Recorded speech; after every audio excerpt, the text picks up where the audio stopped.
Good afternoon.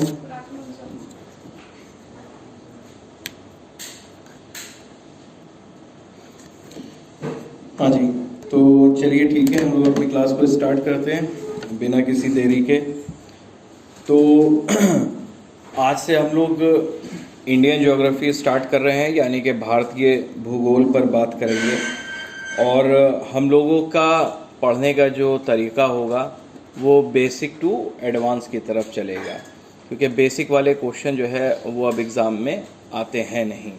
ठीक है, तो अब आपको एडवांस लेवल की भी तैयारी होनी चाहिए। अच्छा, एडवांस आप तब समझ पाएंगे जब आपका बेसिक क्लियर होगा। तो जो भी ऑब्जेक्टिव टाइप के क्वेश्चंस बन सकते हैं एग्ज़ाम में, उसको साथ साथ में प्रीवियस ईयर के क्वेश्चंस को ध्यान में रखते हुए ही हम बात आगे करते रहेंगे। दूसरी बात यह है कि ज्योग्राफी चाहे आप इंडियन पढ़ें चाहे वर्ल्ड पढ़ें, उसके लिए बहुत ज़रूरी है कि आपके हाथ में एक एटलस होनी चाहिए, कलेक्शन ऑफ मैप होना चाहिए, जिसको आप एटलस कह देते हो। ठीक है ना, तो वो बहुत ज़रूरी है। अगर आज नहीं लाए हैं तो चलिए ठीक है, कोई बात नहीं है, बट जब हमारी अगली क्लास होगी तो उसमें सभी के हाथ में एक एटलस होनी ही होनी चाहिए। अब वो ऑक्सफोर्ड की ले सकते हैं या ब्लैक स्वान की ले सकते हैं, वो आपके ऊपर है। और एक हाइलाइटर होना चाहिए, ठीक है ना। ऐसा नहीं है कि जेल पेन या बॉल पेन आप लिए हुए हैं और उसी से पूरे का पूरा मैप आप ख़राब कर दें, नहीं।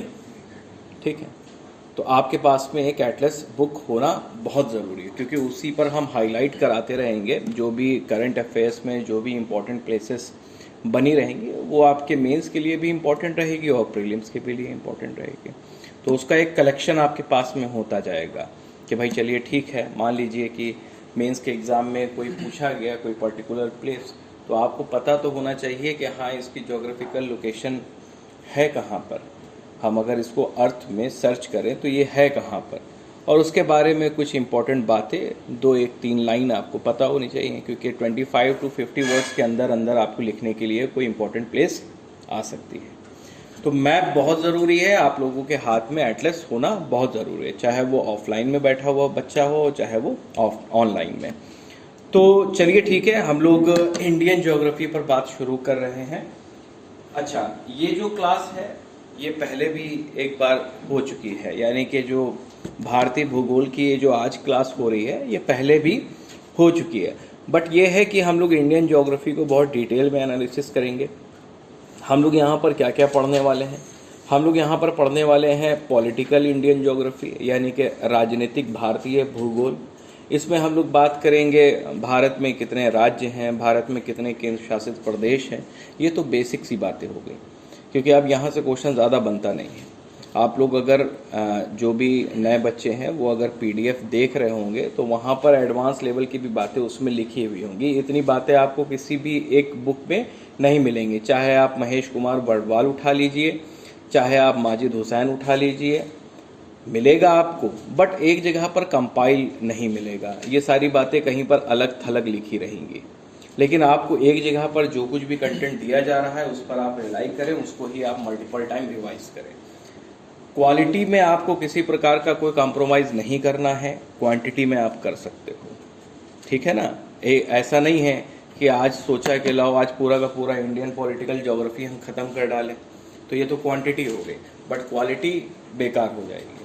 आप भले एक पेज पढ़ें लेकिन कंसिस्टेंसी के साथ, यानी कि डेली बेसिस पर एक पेज पढ़ें, धीरे धीरे हैबिट बनाएंगे, तब जाकर के चीज़ें आपको क्रिस्टल क्लियर होंगी। तो ये चैप्टर हम लोग पहले भी पढ़ चुके हैं, और जो नए बच्चे हैं उनके लिए तो बहुत इंपॉर्टेंट है, और जो पहले पढ़ चुके हैं उनके लिए रिवीजन का मौका है। और भी बहुत सारी बातें होंगी जो उनको नई नवेली पता चलेंगी। तो पॉलिटिकल इंडियन ज्योग्राफी पढ़ेंगे, इसमें हम लोग भारत में कितने राज्य हैं, भारत के क्या कोस्टल लाइन हैं, ठीक है ना, भारत के कितने नेबर कंट्रीज हैं, इन सब पर बात करेंगे। और साथ साथ में फिर जो नेक्स्ट चैप्टर होगा वो हमारा होगा फिजिकल इंडियन ज्योग्राफी का, यानी कि भौतिक भारतीय भूगोल का। तो फिजिकल इंडियन ज्योग्राफी में जैसे कि हम हिमालयंस के बारे में बात करेंगे, हम पेनिनसुलर प्लेटू के बारे में बात करेंगे, हम नॉर्दर्न प्लेन रीजन के बारे में बात करेंगे, हम आइलैंड्स वगैरह के बारे में बात करेंगे, कोस्टल लैंड के बारे में बात करेंगे, फिर मॉनसून पर बात करेंगे, सॉइल पर बात करेंगे, रिसोर्सेज पर बात करेंगे, यानी कि जहाँ तक सबसे ज़्यादा क्वेश्चन आपके इंडियन ज्योग्राफी में पूछे जाते हैं वो सभी चैप्टर्स को बहुत अच्छे से नोट्स बनाते चलना है आप लोगों को। हालांकि नोट्स मैं ऑलरेडी देता हूँ, बट कोई भी एक्स्ट्रा इन्फॉर्मेशन आपको जो दी जाएगी उसको आप लोग एक जगह पर लिखेंगे ज़रूर, ठीक है। मान लीजिए कि कोई व्यक्ति अगर PDF का प्रिंट आउट निकालता है तो कुछ स्टिकी नोट्स टाइप के आते हैं, कुछ स्टिकर्स आते हैं, उनको क्या करना है, उस नोट्स के ऊपर आपको स्टिक करना है, और कोई अगर उससे जुड़ी हुई एक्स्ट्रा इन्फॉर्मेशन मैं बता रहा हूँ तो वहाँ पर उसको लिखना है। ऐसा नहीं है कि कोई उसके लिए आप अलग कॉपी बना रहे हैं, अगर बना रहे हैं तो वो अपने पास रखें, ऐसा ना हो कि घर पे जाए तो वो खो गई, फिर बेकार हो गया मामला। आपको आपकी आवश्यकता पर वो नोट्स मिल जाए जो आपको एक्स्ट्रा लिखाए गए हैं, ठीक है। इतने कानून आपको जो है वो फॉलो करने हैं। चलिए ठीक है, भारतीय भूगोल यानी कि इंडियन ज्योग्राफी को अगर हम पढ़ें तो आज की PDF में, आप सभी लोगों के पास में PDF होगी आज की, उसको ओपन कर लीजिए प्लीज। आज की जो PDF होगी, नहीं, आप उसको ओपन करिए, कोई दिक्कत नहीं आएगी, कोई समस्या नहीं आएगी उसमें। उस PDF को आप ओपन करें, आप सभी लोग ओपन करें उसे। ओपन कर लिया सभी ने, ठीक है। चलिए, तो सबसे पहले यहाँ पर जो फर्स्ट लाइन लिखी हुई है वो क्या लिखी हुई है मैं बता रहा हूँ। लिखा हुआ है कि हिस्ट्री में यानी कि इतिहास में भारत को कई नामों से जाना जाता रहा है। तो आप लोग अपनी डेली लाइफ में भी कई लोगों से सुनते होंगे कि भारत को यानी कि हिंदुस्तान को यानी कि इंडिया को कई अदर नेम से पुकारा जाता है। जैसे कि अगर आप देखें तो हमारा संविधान, कॉन्स्टिट्यूशन ऑफ इंडिया, अगर आप देखें तो article 1(1) India that is Bharat shall be union of state, ठीक है ना। तो आपको पता होगा 2020 में 2020 में सुप्रीम कोर्ट में एक याचिका भी दायर की गई थी कि किसी तरीके से इंडिया के कॉन्स्टिट्यूशन में केवल और केवल भारत शब्द ही रहना चाहिए। उस समय जो है वो S.A. बोबडे साहब चीफ जस्टिस ऑफ इंडिया हुआ करते थे, तो उन्होंने वो याचिका जो है वो खारिज कर दी थी। उन्होंने कहा कि भारत नाम लिखा तो है, ठीक। तो कहने का मतलब यहाँ पर यह है कि भारत के आपको कई सारे नाम मिलेंगे। आपने भारत सुना होगा, हिंदुस्तान नाम सुना होगा, इंडिया नाम सुना होगा, लेकिन इसके अलावा भी कुछ एक नाम है। जैसे कि आपको पहला नाम जो लिखा हुआ नजर आ रहा होगा वो होगा मेलुहा, मेलुहा, ठीक है ना, MELUHA। अब यहां पर अगर आप देखें what is the meaning of Meluha, तो सबसे पहले आपको ये पता होना चाहिए कि कुछ द्राविडियन लैंग्वेजेस होती हैं। द्राविडियन लैंग्वेजेस का मतलब ये है कि अगर आप इंडिया के मैप को देखें और इंडिया के अगर आप साउथ में जाएं, ठीक है ना, तो वहाँ पर आपको कुछ साउथ स्टेट्स मिलेंगे। जैसे फॉर एग्जांपल तमिलनाडु मिलेगा, जिसको पहले मद्रास कह करके पुकारा जाता था। एक स्टेट मिलेगा आपको केरला, कर्नाटक मिलेगा, आंध्र प्रदेश मिलेगा। तो ये सब क्या है, ये सब द्राविडियन स्टेट्स हैं। द्राविडियन जो वर्ड बना है वो एक्चुअल में द्रव से बना हुआ है। अब इसकी अंग्रेजी आपको नहीं मिलेगी कि भैया द्राविडियन की अंग्रेजी क्या होती है। द्राविडियन की आपको अंग्रेजी नहीं मिलेगी। द्राविडियन आप अंग्रेजी में भी कह सकते हो, अंग्रेजी में भी कह सकते हो। तो हिंदी में भी द्राविडियन है, अंग्रेजी में भी द्राविडियन है। कहने का मतलब यह है कि ये जो द्राविडियन शब्द है ये एक्चुअल में द्रव से बना हुआ है। और द्रव की जो अंग्रेजी होती है वो क्या होती है, लिक्विड, यही तो होती है। तो अब आप खुद सोचें कि जितने भी अभी मैंने आपको स्टेट्स बताए हैं, अगर आप उनको मैप पर फाइंड करेंगे तो वहाँ पर आंध्र प्रदेश, तमिलनाडु, कर्नाटक और केरला, ये 4 ऐसे राज्य हैं जिनकी बाउंड्री जो है वो कहीं ना कहीं वाटर बॉडी से टच करती है। तो ये सब क्या है, द्राविडियन स्टेट्स। क्या है, द्राविडियन स्टेट्स, यानी कि ऐसे स्टेट्स जिनके साथ में लिक्विड यानी कि पानी की जो सीमा है वो छूती हो, ऐसे स्टेट्स को हम क्या कह देते हैं, द्राविडियन स्टेट्स कह देते हैं। ठीक है, तो अब इन्हीं द्राविडियन स्टेट्स में जो लैंग्वेज बोली जाती होगी उनको क्या कह देंगे, द्राविडियन लैंग्वेज बोल देते होंगे। तो वो द्राविडियन लैंग्वेज कौन कौन सी, जैसे तमिलनाडु के अंदर बोली जाती है तमिल, केरला में बोली जाती है मलयालम, तेलुगु, या आंध्र प्रदेश में आप देखें तो आपको मिलेगी क्या, तेलुगु। कर्नाटका में अगर आप देखें तो वहां पर मिलेगी कन्नड़, तो ये 4 मेजर द्राविडियन लैंग्वेज आपको पता होनी चाहिए। पूछा जाता है पहले तो यहाँ से, देखिए मैं आपको बता दूं कि जितना कुछ भी बताऊंगा वो एग्जाम के लिए बहुत इंपॉर्टेंट है। तो आपको यहाँ पर 4 द्राविडियन लैंग्वेजेस पता होनी चाहिए। तमिल पता होनी चाहिए, तेलुगु पता होनी चाहिए, कन्नड़ पता होनी चाहिए और मलयालम पता होनी चाहिए। और ये चारों लैंग्वेजेस किस किस स्टेट्स में प्रेजेंट टाइम पे बोली जा रही हैं, ये बात भी आपको पता होनी चाहिए। तो कहा जाता है कि द्राविडियन लैंग्वेज में अगर आप तमिल लैंग्वेज में देखोगे तो ये जो मेलुहा वर्ड है ना, ये एक्चुअल में एक वर्ड से बना हुआ है जिसका नाम है मेल अकम। अब आप कहेंगे what is the meaning of मेल अकम? ये एक द्राविडियन लैंग्वेज यानी कि तमिल भाषा का ही एक वर्ड है जिसका नाम है मेल अकम, ठीक है ना। मेल अकम ये जो वर्ड है, इसका जो मीनिंग है, एग्जैक्ट मीनिंग है, वो है high land country. High land country यानी कि उच्च भूमि देश। नाम से ही पता चल रहा है कि इसका मतलब ये होगा कि साहब वो ऐसा देश जिसकी जमीन जो है वो आसपास के जमीन की तुलना में काफी ज्यादा क्या है, ऊंची है। ऐसे देश को हम क्या कह देते हैं, मेल अकम कह देते हैं द्राविडियन लैंग्वेज में। तो मेल अकम का मतलब समझ में आ गया, हाईलैंड कंट्री यानी कि उच्च भूमि का देश। तो ये जो मेलुहा वर्ड है, एक तो बना हुआ है द्राविडियन लैंग्वेज मेल अकम का एक वर्ड है जिसका मतलब होता है हाईलैंड कंट्री, ठीक है। तो आप कह सकते हो कि मेलुहा जो है वो एक तरीके का हाईलैंड कंट्री है। तो एक नाम तो इंडिया को पहले ये कहा जाता था मेलुहा। मेलुहा अब ये कब कहा जाता था, अभी हम बात करेंगे इस पर, ठीक है ना। और दूसरा जो कारण है कि इसका नाम मेलुहा कैसे पड़ा, तो वो पड़ा है मल्लाह से। अब ये मल्लाह क्या है, मल्लाह का मतलब होता है सेलर। सेलर का मतलब होता है नाविक यानी कि जो नाव चलाता है। तो मेलुहा जो वर्ड है वो बना हुआ है मल्लाह से या सेलर से। सेलर का मतलब होता है नाविक यानी कि जो नाव चलाता है। तो आप मेलुहा को क्या कह सकते हो, सेलर कंट्री या कंट्री ऑफ सेलर। तो आप लिख सकते हो मेलुहा के आगे country of seller, country of seller. तो भारत को एक तरीके से क्या कहा जा सकता है, एक तो हाईलैंड कंट्री भी कहा जा सकता है और कंट्री ऑफ सेलर या सेलर कंट्री भी कहा जा सकता है, अगर आप भारत को मेलुहा कह करके पुकारते हो तो। ठीक है, फिर से मैं रिवाइज करा दे रहा हूं। मैंने आपको बताया है कि भारत को हिस्ट्री में कई सारे नामों से पुकारा जाता है, जिसमें से एक नाम है मेलुहा। मेलुहा वर्ड जो है वो द्राविडियन लैंग्वेज के मेल अकम वर्ड से निकला हुआ है। मेल अकम का मतलब होता है हाईलैंड कंट्री यानी कि उच्च भूमि का देश, यानी कि एक ऐसी जमीन, एक ऐसा लैंड जो अपने आसपास के लैंड के कंपैरिजन में काफी ऊंचा हो, उसको हम क्या कह देते हैं, मेल अकम। अच्छा, तो एक तरीके से हम भारत को हाईलैंड कंट्री कह सकते हैं, बिल्कुल ठीक बात है। दूसरा, मेलुहा ये जो वर्ड है ये मल्लाह वर्ड से भी बना हुआ है, जिसका मतलब होता है सेलर या नाविक यानी कि जो नाव चलाते हैं। तो एक तरह से आप भारत को कह सकते हो कंट्री ऑफ सेलर, अगर आप भारत को मेलुहा कह करके पुकार रहे हो तो। इतनी बात समझ में आ गई, इसमें किसी प्रकार की कोई समस्या? कोई समस्या नहीं, चलिए बहुत अच्छी बात है।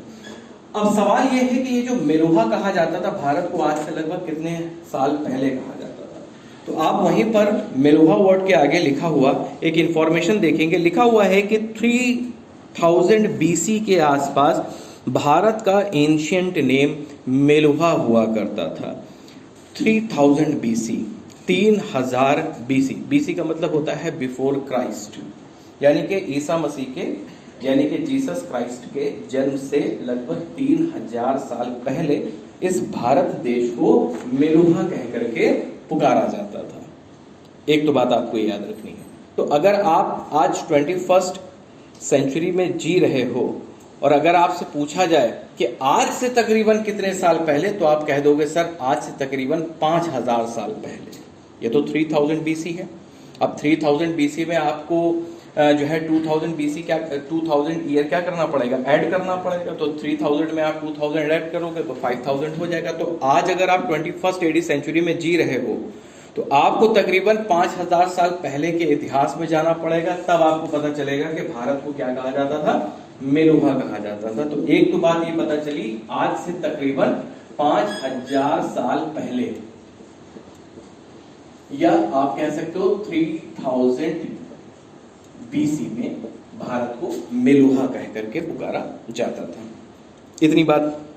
अच्छा, अब अगर आप 3000 बीसी की अवस्थिति, अगर आप भारत की सिचुएशन देखें, यानी कि भारत में इन 3000 बीसी में क्या हो रहा था, क्या सिचुएशन थी, भारत के जो लोग थे वो एक्चुअल में क्या कर रहे थे, तो आपको पता होना चाहिए कि 3000 बीसी यानी कि जब भारत को मेलुहा कहा जाता था, तो उस समय भारत के अंदर एक सिविलाइजेशन जो है ओरिजिनेट हो रही थी। उस सिविलाइजेशन को कहा जाता है क्या? Indus valley civilisation. यानी कि आपको ये पता हो गया कि भैया हड़प्पा सभ्यता के दौरान भारत यानी कि जो उच्च भूमि वाला देश है, यानी कि जो कंट्री ऑफ सेलर है, उसको हड़प्पा सभ्यता के दौरान कई सारे ऐसे एविडेंसेस बताते हैं कि उनको मेलुहा कह करके पुकारा जाता था। क्या कहा जाता था? मेलुहा। तो याद रखिएगा, इंडस वैली सिविलाइजेशन, IVC, ठीक है ना, 3000 BC IVC, Indus valley civilisation. अच्छा, अब ये मैंने आपको एविडेंस भी देना है, आपको सबूत भी देना है कि भैया हमको ये बात कहां से पता चली कि इंडस वैली सिविलाइजेशन के दौरान भारत को मेलुहा कह करके पुकारा जाता था। देखिए, इंडस वैली सिविलाइजेशन एक अर्बन सिविलाइजेशन थी। आप कभी भी इंडस वैली सिविलाइजेशन को पढ़ेंगे ना, तो आपको इंडस वैली सिविलाइजेशन को 3 पार्ट्स में डिवाइड करके पढ़ना होगा। यहाँ पर थोड़ा सा आपको भूगोल के साथ में शुरुआती दौर में इतिहास की भी जानकारी होना बहुत जरूरी है। देखिए, आप कभी भी इंडस वैली सिविलाइजेशन को पढ़ेंगे तो आपको इसे 3 पार्ट्स में डिवाइड करके पढ़ना होगा। पहला, अर्ली हड़प्पन सिविलाइजेशन, पहला पार्ट। दूसरा, मैच्योर हड़प्पन सिविलाइजेशन, और जो तीसरा है वो है later Harappan civilisation. Early, mature and later, ठीक। अब ये जो अर्ली हड़प्पन सिविलाइजेशन का जो टाइम पीरियड है, यानी कि ये जो अर्ली हड़प्पन सिविलाइजेशन है, ये कब शुरू हुई और कब खत्म हुई, तो आप देखेंगे कि इसकी शुरुआत हुई थी 3300 BC के अराउंड, 3300 BC, यानी कि आज तकरीबन 5300 साल पहले, 5300 ईयर्स पहले अर्ली हड़प्पन सिविलाइजेशन की शुरुआत हुई। 3300 से लेकर के 2600 BC तक क्या पड़ेगा आपका? अर्ली हड़प्पन सिविलाइजेशन, ठीक है। अब मैच्योर हड़प्पन सिविलाइजेशन देख लेते हैं कब से शुरू हुई। जब अर्ली खत्म हुआ तब से मैच्योर शुरू हो गया। तो मैच्योर की शुरुआत 2600 BC से लेकर के 1900 BC तक चलेगा, 1900 BC तक। और लास्ट में आपका जो लेटर हड़प्पन सिविलाइजेशन है, जहां पर मैच्योर खत्म हुआ 1900 से लेकर के 1900 BC से लेकर के 1500 BC तक। क्योंकि 1500 BC मैंने इस वजह से रखा है क्योंकि 1500 BC से शुरुआत हो जाती है वैदिक पीरियड की, वैदिक काल की शुरुआत हो जाती है, ठीक है। तो आपको जो याद रखना है वो हड़प्पन सिविलाइजेशन को ध्यान में रखना है कि इसके 3 फेजेस हैं। Harappan civilisation can be divided into 3 phases. First is early, second is mature and third is later. और आप ज्यादातर जब हड़प्पन सिविलाइजेशन अपने प्रीलिम्स के एग्जाम के हिसाब से तैयार करते हो ना, तो वो कौन सा स्टेज पढ़ते हो आप? वो मैच्योर स्टेज पढ़ते हो। ये जो लोथल, कालीबंगा और चनमुदड़ो, मोहनजोदारो, हड़प्पा, ये सब जैसे जो हड़प्पन साइट्स के बारे में आप पढ़ते हो ना, वो एक्चुअल में आप इंडस वैली सिविलाइजेशन की इस मैच्योर हड़प्पन सिविलाइजेशन वाले फेज को पढ़ते हो। आप अर्ली और लेटर को छोड़ ही देते हो। लेकिन जब आप कभी भी इंडस वैली सिविलाइजेशन पढ़ें तो आपको अर्ली, मैच्योर और लेटर, इन तीनों को ध्यान में रख करके पढ़ना होगा। हाँ बताएं भाई, क्या कह रहे हैं सर? ये लेटर सिविलाइजेशन से कब तक स्टार्ट हुई थी? ये 1900 BC से लेकर 1500 BC तक चलेगा लेटर, ठीक है। अच्छा, इसमें मेजर डिफरेंस क्या है? हाँ हाँ, ये हड़प्पन सिविलाइजेशन के HC का मतलब यहाँ पे हाई कोर्ट नहीं है, यहाँ पे हड़प्पन सिविलाइजेशन। देखिए, हड़प्पन सिविलाइजेशन का कोई एक नाम नहीं है, उसके बहुत सारे नाम है। जैसे कि भारत के हम लोग नाम सुन रहे हैं ना, भारत है, हिंदुस्तान है, इंडिया है, मेलुहा है, अभी और आगे देखेंगे और भी कई सारे नाम हैं। उसी तरीके से इंडस वैली सिविलाइजेशन का कोई एक नाम नहीं है, इसको आप इंडस वैली सिविलाइजेशन इस वजह से कह देते हैं क्योंकि इस सिविलाइजेशन से रिलेटेड जो मेजर साइट्स हैं, जो स्थल हैं, जो शहर हैं, जो सिटीज़ हैं, वो एक्चुअल में इंडस रिवर या उसकी ट्रिब्यूटरी के बैंक पर सिचुएटेड थे। इस वजह से इसको इंडस वैली सिविलाइजेशन कह देते हैं। हड़प्पन सिविलाइजेशन इसको इस वजह से कह देते हैं क्योंकि जो आर्कियोलॉजिकल सर्वे ऑफ इंडिया है, जिसको आप हिंदी में बोल दो तो भारतीय पुरातत्व सर्वेक्षण, जो खुदाई वगैरह करती है, तो उसने सबसे पहले इस सिविलाइजेशन की जिस साइट का एग्जीक्यूशन किया था वो एक्चुअल में पाकिस्तान में हड़प्पा थी। तो सबसे पहले उसको एग्जीक्यूट किया, तो उसी के नाम से ही क्या इस सिविलाइजेशन का नाम हड़प्पा सिविलाइजेशन रख दिया गया। इसको आप ब्रॉन्ज एज सिविलाइजेशन भी कह देते हो। ब्रॉन्ज का मतलब क्या होता है? कांस्य। भाई आपने ओलंपिक्स वगैरह गेम में देखा होगा, किसी को गोल्ड मेडल मिलता है, सिल्वर मेडल मिलता है, ब्रॉन्ज मिलता है। तो ये जो ब्रॉन्ज की शुरुआत हुई है, यानी कि जिसको आप हिंदी में बोल देते हो कांसा, तो ये जो कांसा है ये एक्चुअल में एक अलॉय है, एक मिक्स्ड मेटल है, यानी कि दो मेटल्स को मिला करके बनाया गया एक फाइनल मेटल है। इसमें क्या मिलाया हमने? कॉपर। तकरीबन इसमें हमने कॉपर मिलाया 88% या 90% आप कह सकते हो। बाकी का 10% जो हो रहा वो टिन का रहा। तो कॉपर और टिन को जब हम मिला देंगे तो हम क्या बना देंगे? ब्रॉन्ज बना देंगे। तो ये जो मेथड है मेटलर्जी, ये इन्वेंट की थी किसने? हड़प्पन सिविलाइजेशन के लोगों ने पहली बार कांसा इजाद किया, ब्रॉन्ज इजाद किया। तो पहली बार कांसा डिस्कवर किया गया, तो इस वजह से क्या कर दिया गया? इसका नाम ब्रॉन्ज सिविलाइजेशन कर दिया गया। ठीक है। तो अब अर्ली, मैच्योर और लेटर, इन तीनों में क्या इंपॉर्टेंट डिफरेंसेस है? तो आपको पहला डिफरेंस तो ये पता होना चाहिए कि अर्ली हड़प्पन सिविलाइजेशन में, यानी कि 3300 बीसी से 2600 बीसी के बीच में, आप देखेंगे कि इस हड़प्पन सिविलाइजेशन में अर्बनाइजेशन वॉज स्टार्टेड। ये इंपॉर्टेंट है, लिख लीजिएगा। अर्बनाइजेशन वॉज स्टार्टेड, यानी कि नगरीकरण की जो प्रक्रिया है वो शुरू हुई, यानी कि धीरे धीरे शहरों का विकास शुरू हुआ, अर्बनाइजेशन स्टार्ट हुआ, नगरों की शुरुआत हुई, अर्बनाइजेशन वॉज स्टार्टेड। एक बात आपको अर्ली में याद रखनी। मैच्योर वाली में आपको मैच्योर वर्ड से ही पता चल रहा होगा कि इस अर्बनाइजेशन की शुरुआती प्रक्रिया में जो शहर बने होंगे वो काफी ज्यादा परिपक्व हो चुके होंगे, काफी ज्यादा डेवलप हो चुके होंगे, काफी मैच्योर हो चुके होंगे, काफी विकसित हो चुके होंगे। तो याद रखिएगा कि यहां पर आपको मैच्योर सिटीज मिलेंगी। मैच्योर सिटीज जैसे फॉर एग्जांपल हड़प्पा, मोहनजोदारो, धौलावीरा। आपके यूपीपीसीएस जे के एग्जाम के लिए तो धौलावीरा कुछ ज्यादा ही इंटरेस्टेड है यूपीपीसीएस, क्योंकि वो ज्यादातर धौलावीरा से रिलेटेड आपके प्रीलिम्स के एग्जाम में, जुडिशरी वाले एग्जाम में क्वेश्चन पूछता ही पूछता है।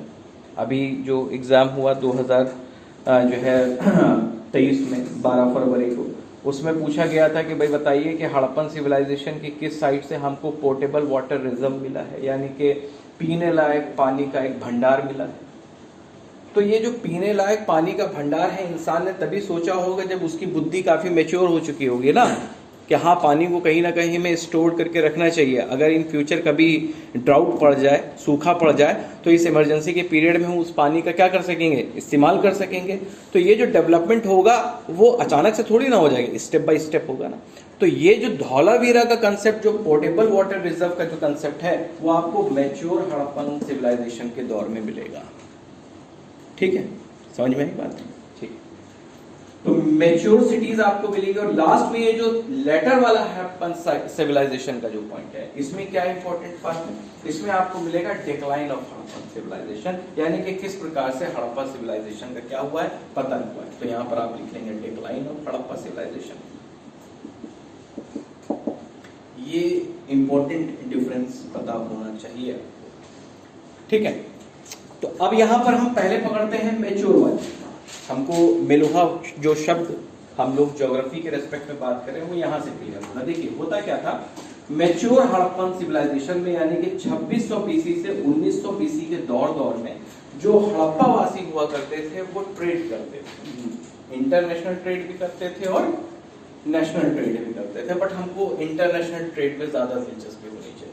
तो हड़प्पन सिविलाइजेशन के जो लोग हुआ करते थे, जिसको आप हड़प्पा वासी कह सकते हो, वो लोग ट्रेड करते थे कुछ लोगों के साथ में। जैसे ये ट्रेड करते थे इराक के साथ में। इराक, जिसको आज आप देखेंगे तो आप उसकी कैपिटल आपको मिलेगी बगदाद। ठीक है ना। ठीक है, अब बताइए जल्दी से, बगदाद किस नदी के किनारे है? टिग्रिस। देखिए, नोट डाउन करिए इसको, क्योंकि आप कभी भविष्य में एपीओ का एग्जाम दोगे उत्तर प्रदेश का, तो वहां पर 10 नंबर का आपसे वर्ल्ड ज्योग्राफी का प्रश्न पूछा जाएगा। वहां पे डिफाइन है, उन्होंने अपने सिलेबस में बता करके रखा है कि हम 10 सवाल आपसे वर्ल्ड ज्योग्राफी के 50 में से पूछ के रहेंगे। तो ऐसा नहीं है कि जुडिशरी वाला व्यक्ति जो है वो केवल और केवल इंडियन ज्योग्राफी ही पढ़ता जा रहा है। हाँ, अगर उसको केवल जे का ही पेपर देना है, एपीओ का नहीं देना है, तो भाई चलो बात समझ में आती है कि केवल और केवल इंडियन ज्योग्राफी पढ़ रहा है, ठीक बात है। बट ज़्यादातर देखा गया है कि भैया जुडिशरी वाला बच्चा जे वाला भी दे देता है, एपीओ वाला भी दे देता है। तो कुछ बातें आपको पता होनी चाहिए वर्ल्ड ज्योग्राफी की भी। तो इराक की राजधानी जो बगदाद है वो टिग्रिस नदी के किनारे है, TIGRIS, tigris, TIGRIS, tigris, tigris, ठीक। ये बहुत इंपॉर्टेंट पॉइंट है, ध्यान में रखिएगा। बगदाद जो इराक की कैपिटल है वो टिग्रिस नदी के किनारे। अच्छा, तो ये जो इराक है इसको पहले किस नाम से पुकारा जाता था? जैसे कि भारत को हमने मेलोका के नाम से 3000 BC में पुकारा है, तो उसी तरीके से इराक को हम क्या कह देते थे? मेसोपोटामिया। क्या कह देते थे? मेसोपोटामिया। तो आपसे एंशिएंट नेम भी पूछ लेगा। कैसे दे देगा? आपसे एक तरफ कुछ एंशिएंट नेम देगा और इधर वाल उसके कुछ न्यू नेम्स दे देगा, और आपसे कहेगा कि आप कंट्री को मैच कराइए। आप क्या कीजिए? कंट्री को मैच कराइए, ठीक है। जैसे अल हज्जाज, अब आप कहेंगे बाप रे बाप, एक। दूसरा है सियाम, तीसरा है बर्मा, ठीक है, और चौथा है शाम। अब आप बताओ, अल हज्जाज ये किसका नया नाम, ये किसका पुराना नाम है? किस देश का पुराना नाम है? किसी ना किसी गल्फ कंट्री टाइप का लग रहा होगा, तो ऑप्शन तो निगलेक्ट कर पाओगे कम से कम। सऊदी अरेबिया का ये पुराना नाम है, सऊदी अरेबिया। लिख लो इसको, सऊदी अरेबिया, ठीक है। तो सऊदी अरेबिया का आपको एंशिएंट नेम जो मिलेगा वो अल हज्जाज मिलेगा। अच्छा, इसी नाम से आपको सऊदी अरेबिया में आपको एक माउंटेन रेंज भी मिलेगी, हज्जाज माउंटेन रेंज, ठीक है। तो अल हज्जाज सऊदी अरेबिया का पुराना नाम है। सियाम थाईलैंड का, बहुत बढ़िया, थाईलैंड का। इसको लैंड ऑफ व्हाइट एलिफेंट कहा जाता है, यानी पूछा जाता है कि बताइए लैंड ऑफ व्हाइट एलिफेंट किसे कहा जाता है? तो यहाँ पर आपको सफेद हाथी जो है काफी ज्यादा मिलते हैं, ठीक है। तो इस वजह से इसको लैंड ऑफ व्हाइट एलिफेंट कह दिया जाता है। तो यहाँ पर अगर आप देखेंगे थाईलैंड में तो मोनार्कियल कॉन्स्टिट्यूशनल का प्रोविजन देखने को मिलेगा। तो यहाँ पर होता है कि अगर कोई राजा, मतलब थाईलैंड का अगर कोई राजा है और वो अपने जनता के किसी व्यक्ति से जो है वो नाखुश है, नाराज है, तो उसको बर्बाद करने के लिए उसको कहा जाता है कि व्हाइट एलिफेंट गिफ्ट कर देता है, उपहार स्वरूप दे देता है। क्योंकि जो व्हाइट एलिफेंट का जो रख रखाव होता है वो बहुत कॉस्टली होता है, तो उसके पास जितना पैसा होगा वो उस व्हाइट एलिफेंट को जो है खिलाने पिलाने में ही खर्च हो जाएगा, तो उसकी दुर्गति हो जाती है, तो उसको शूट कर दिया जाता है। ठीक है, तो लैंड ऑफ व्हाइट एलिफेंट कहा जाता है थाईलैंड को, ठीक है। और थाईलैंड की राजधानी आपको पता होगी कि इसकी राजधानी है बैंकॉक, ठीक है। बर्मा, म्यांमार, ठीक है ना, तो म्यांमार, ठीक है, म्यांमार, ठीक है। अगर आप बर्मा की प्रेजेंट टाइम पे अगर आप नाम देखेंगे तो इसको म्यांमार कहा जाता है। म्यांमार की अगर आप प्रेजेंट टाइम पे कैपिटल देखेंगे तो मिलेगी नेपिदा, ठीक है ना, लिखने की भी जरूरत नहीं, नेपिदा, ठीक है। लेकिन नेपिदा से ज्यादा इंपॉर्टेंट जो है वो बर्मा की पुरानी राजधानी, और वो है रंगून। मेरे मियाँ गए रंगून, वहां से किया टेलीफोन, पुराना गाना है ना। तो ये इसी बर्मा की पुरानी राजधानी रंगून की बात कर रहा है, ठीक है। तो रंगून का क्या सिग्निफिकेंस है हिस्ट्री में? वो ये है कि यहाँ पर आपको जो है वो क्या मिलेगा, बहादुर शाह जफर साहब की मजार मिलेगी, यानी कि यहाँ पर इनका बरियल मिलेगा, बहादुर शाह जफर का, ठीक है। एक दूसरी बात यहाँ पर लिखा हुआ है शाम। देखिए बहुत सारा बच्चा क्या होता है, श्याम और शाम में कंफ्यूज होता है। तो श्याम नाम तो थाईलैंड का हो गया, बट ये जो शाम है ये किसका नाम है? ये सीरिया का पुराना नाम है। किसका नाम है? सीरिया, ठीक है, सीरिया। तो मैंने यहाँ पर एक उदाहरण दिया आपको कि आपका जो प्रिपरेशन करने का यानी कि पढ़ने का जो अप्रोच होगा वो जो है केवल और केवल ऐसा नहीं होगा कि बस रट्टा मार लिया और उसको किसी प्रकार से डाइजेस्ट नहीं किया हमने, तो आपको हजम करना है उसको। खाना खाने के बाद में हजम करते हैं ना, जैसे वैसे ही पढ़ने के बाद में चीज़ों को भी आपको क्या करना है, हजम करना है। तो इराक का पुराना नाम क्या है, मेसोपोटामिया। पता चल गया। अच्छा, क्या केवल इराक के साथ में ट्रेड करते थे? नहीं, और भी कुछ देशों के साथ में, लेकिन मेजर आपको दो देश तो पता होने चाहिए कि हड़प्पन सिविलाइजेशन के लोग किन्हीं दो देशों के साथ में ट्रेड करते थे, इराक एंड ईरान। अब ईरान का पुराना नाम बता दो, ईरान का पुराना नाम बता दो। पर्शिया, पर्शिया, फारस कह देते हो हिंदी में इसको, ठीक है ना। तो ईरान का क्या नाम है पुराना, पर्शिया, यानी कि फारस, ठीक है, पर्शिया। अरे प्रिंस ऑफ पर्शिया मूवी है नहीं ये, शहजादी तबीना है नहीं, तो वो पर्शिया का राजा यानी कि वो ईरान का राजकुमार था, तो प्रिंस ऑफ पर्शिया।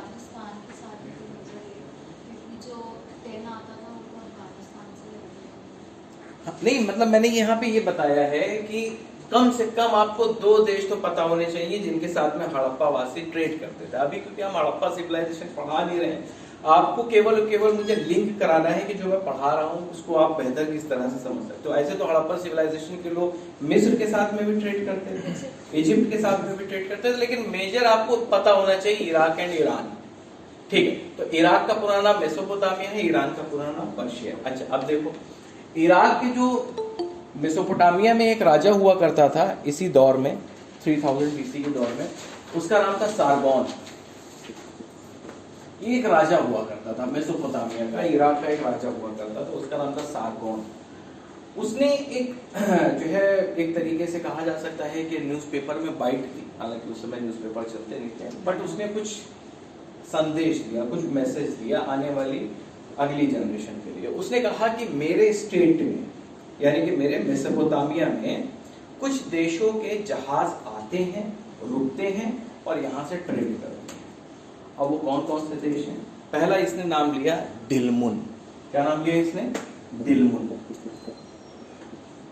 एक स्टेट कहा कि एक देश है जिसका नाम है दिलमुन, इसके जहाज आते हैं और मेरे मेसोपोटामिया में आकर के इसके जहाज रुकते हैं, ट्रेड करते हैं, यानी कि माल उतारते हैं, चढ़ाते हैं, बेचते हैं।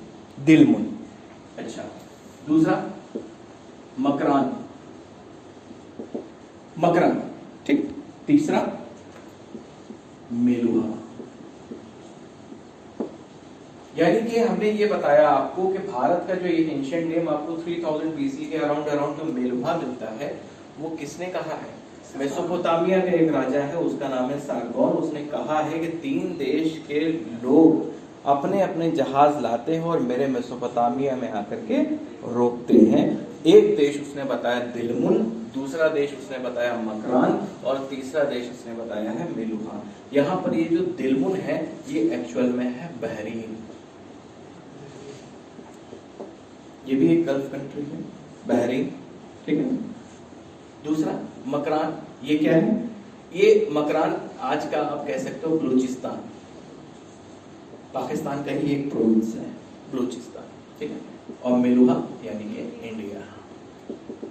तो आपको एविडेंस भी मिल गया कि भैया ये मेलुहा जो है वो कहा किसने एक्चुअल में, ठीक है।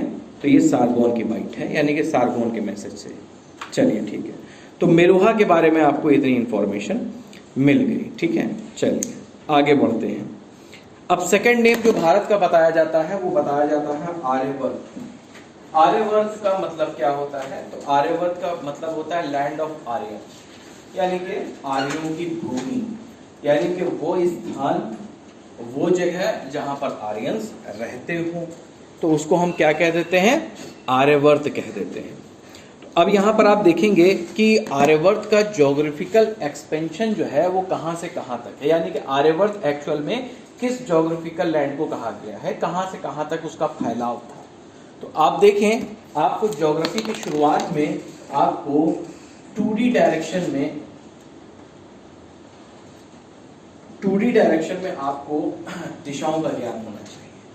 2D में अगर आप देखेंगे, यानी कि 2 डायमेंशंस में अगर आप देखेंगे, तो हमेशा ये जो डायरेक्शन होगी वो नॉर्थ होगी, ठीक है। समझ लीजिए इसको, कहीं पर छोटा सा पेज पर बना लीजिएगा।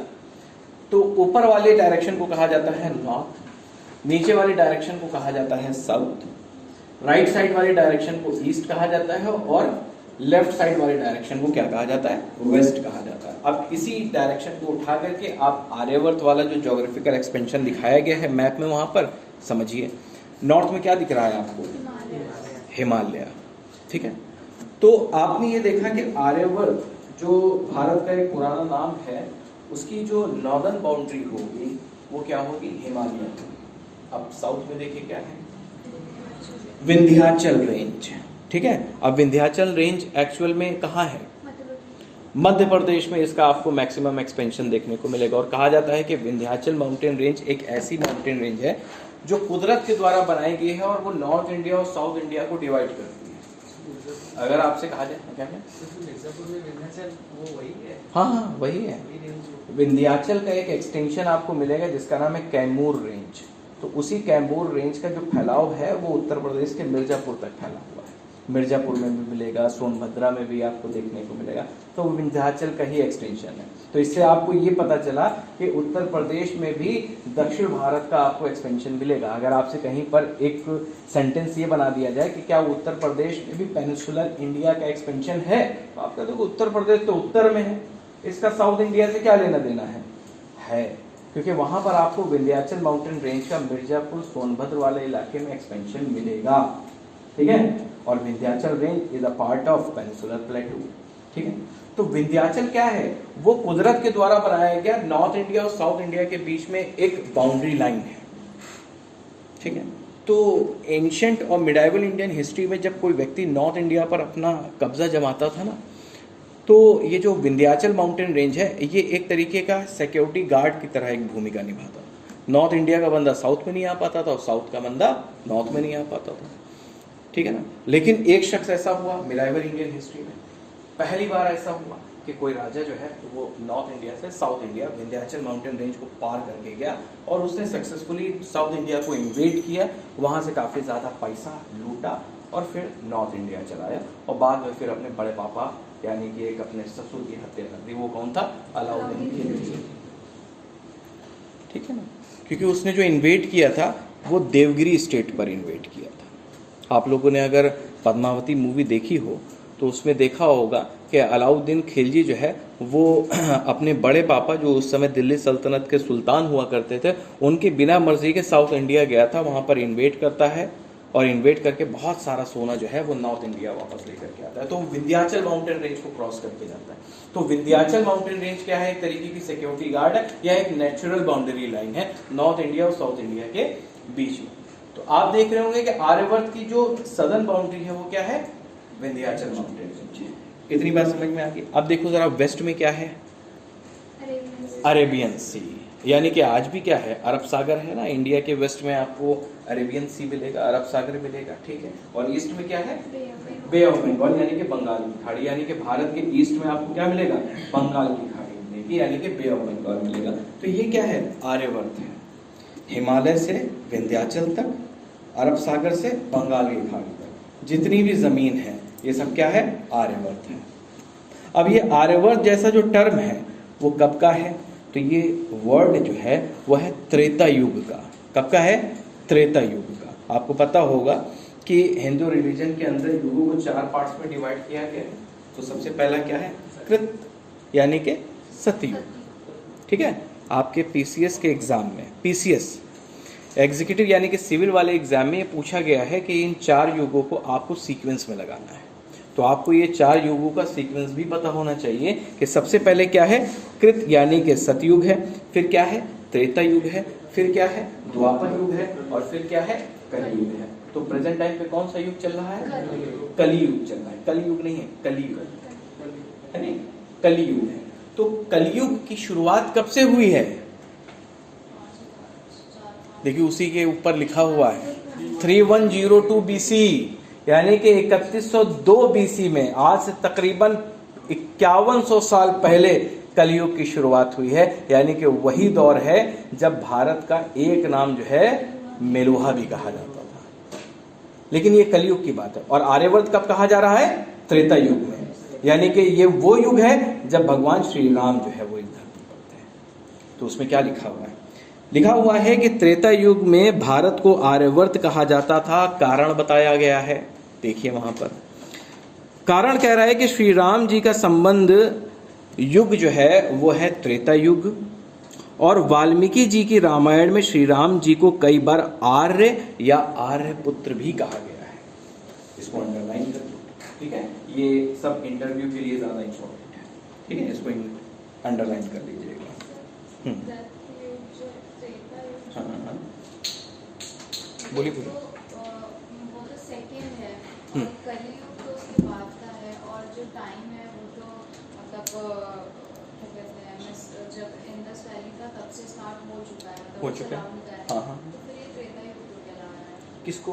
आर्यवर्त वाला, वो तो बाद में ना, आर्यंस बाद में आए हैं। हाँ आर्यंस तो बहुत बाद में है, आर्यंस तो बहुत बाद में है, यानी कि कलयुग के लगभग 1500 साल बीत चुके थे तब आए हैं आर्यंस। तो इसका मतलब ये है कि देखिए जब धरती बनी है तो सबसे पहले जिस युग की शुरुआत हुई है वो है सतयुग, ठीक है। उसके बाद में कौन सा युग है? त्रेता। तो इसी त्रेता युग में यानी कि सतयुग के बाद में जो त्रेता युग हुआ, इसी में आपको भगवान श्री राम मिलेंगे। उसके बाद में फिर द्वापर है, और फिर लास्ट में जिस एज में आप जी रहे हो, जिस एज के अंदर इंडस वैली सिविलाइजेशन की शुरुआत हो चुकी है, उसको कहा जाता है कलयुग, जो अभी तक चल रहा है। सतयुग की शुरुआत लगभग कब हुई? देखिए सतयुग की शुरुआत भाई ये तो मुझे नहीं पता कि भाई सतयुग की शुरुआत कब से हुई है। भाई यही कहा जा सकता है कि जब से धरती बनी है, जब से इंसान की शुरुआत हुई है, ह्यूमन एवोल्यूशन हुआ है, तब से सतयुग की शुरुआत हुई होगी, ठीक है। अब मुझे एग्जैक्ट नहीं पता है कि वो कौन सा इंसिडेंट था जब से सतयुग की शुरुआत हुई है।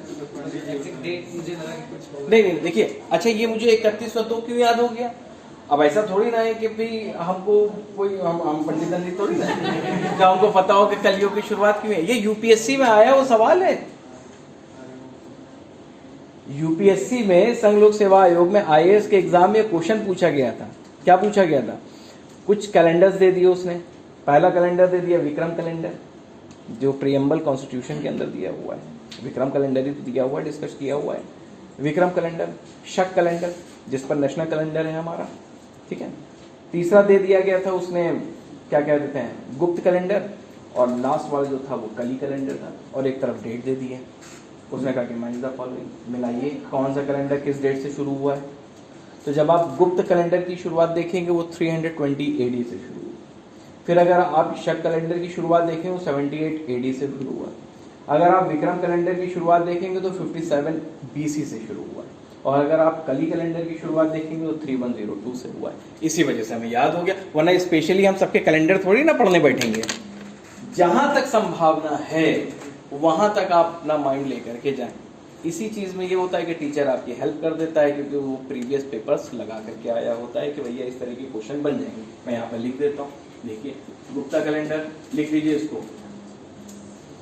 गुप्ता कैलेंडर यानी कि गुप्त संवत 320 AD में, 320 ईस्वी में, आज से तकरीबन 1700 साल पहले की बात हो रही है। उसके बाद में है शक कैलेंडर, जिसको आप शकास कह सकते हो, शकास कैलेंडर 78 AD में, यानी कि जीसस क्राइस्ट के जन्म से लगभग 78 ईयर्स बाद जो कैलेंडर शुरू हुआ वो है 78 AD का शकास कैलेंडर। इसको किसने शुरू किया था? कनिष्क ने, कनिष्क ने, ठीक है। तीसरा कौन सा है? विक्रम कैलेंडर, विक्रम कैलेंडर या Vikram Samvat 57 AD sorry BC, ठीक है। लास्ट में यहां पर कली। हाँ एक मिनट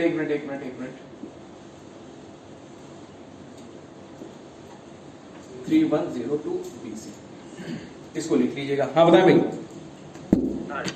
कैलेंडर के ईयर रिपीट कर दें प्लीज। अच्छा फिर से रिपीट कर दे रहा हूं। गुप्ता कैलेंडर 320 AD 320 ईस्वी। शकास कैलेंडर यानी कि शक संवत 78 AD स्टार्टेड बाय कनिष्क, जिसके समय में आप 4th बौद्ध कॉन्फ्रेंस भी देखोगे कश्मीर में। थर्ड है विक्रम कैलेंडर 57 BC, ठीक है। राजा विक्रमादित्य ने इसको स्टार्ट किया था, इस वजह से इसको विक्रम कैलेंडर कह देते हैं। और लास्ट में है कली कैलेंडर 3102, कलियुग की शुरुआत हुई इस दिन से। तो कहने का मतलब है सर तो डायनासोर्स के वो राम के भी पहले से थे उनके बाद। हाँ हाँ बिल्कुल मेसोजोइक एरा की बात है, वो बताएंगे।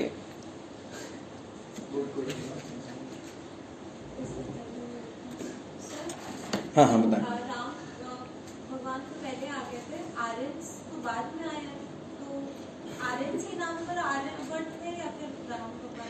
देखिए मैं आपको बता दूं, जब आप त्रेता युग के अंदर ये जो आर्यवर्त जो टर्म है, इसका अगर आप जो है आंसर देखोगे कि ये हिमालय से लेकर विंध्याचल तक फैला है और अरेबियन सी से लेकर के बंगाल की खाड़ी तक फैला हुआ है। अगर आप वैदिक लिटरेचर उठाओगे, यानी कि वैदिक पीरियड के जो साहित्य हैं, अगर आप उनको पढ़ने का प्रयास करोगे तो वहाँ पर भी जो है वो आर्यवर्त लिखा हुआ है, ठीक है ना। मतलब ये है लैंड ऑफ आर्यंस। अब जो वैदिक लिटरेचर के अंदर आर्यवर्त लिखा हुआ है, उसका मीनिंग क्या है कि भारत के किस इलाके से किस इलाके तक को हम आर्यवर्त कह करके पुकारेंगे।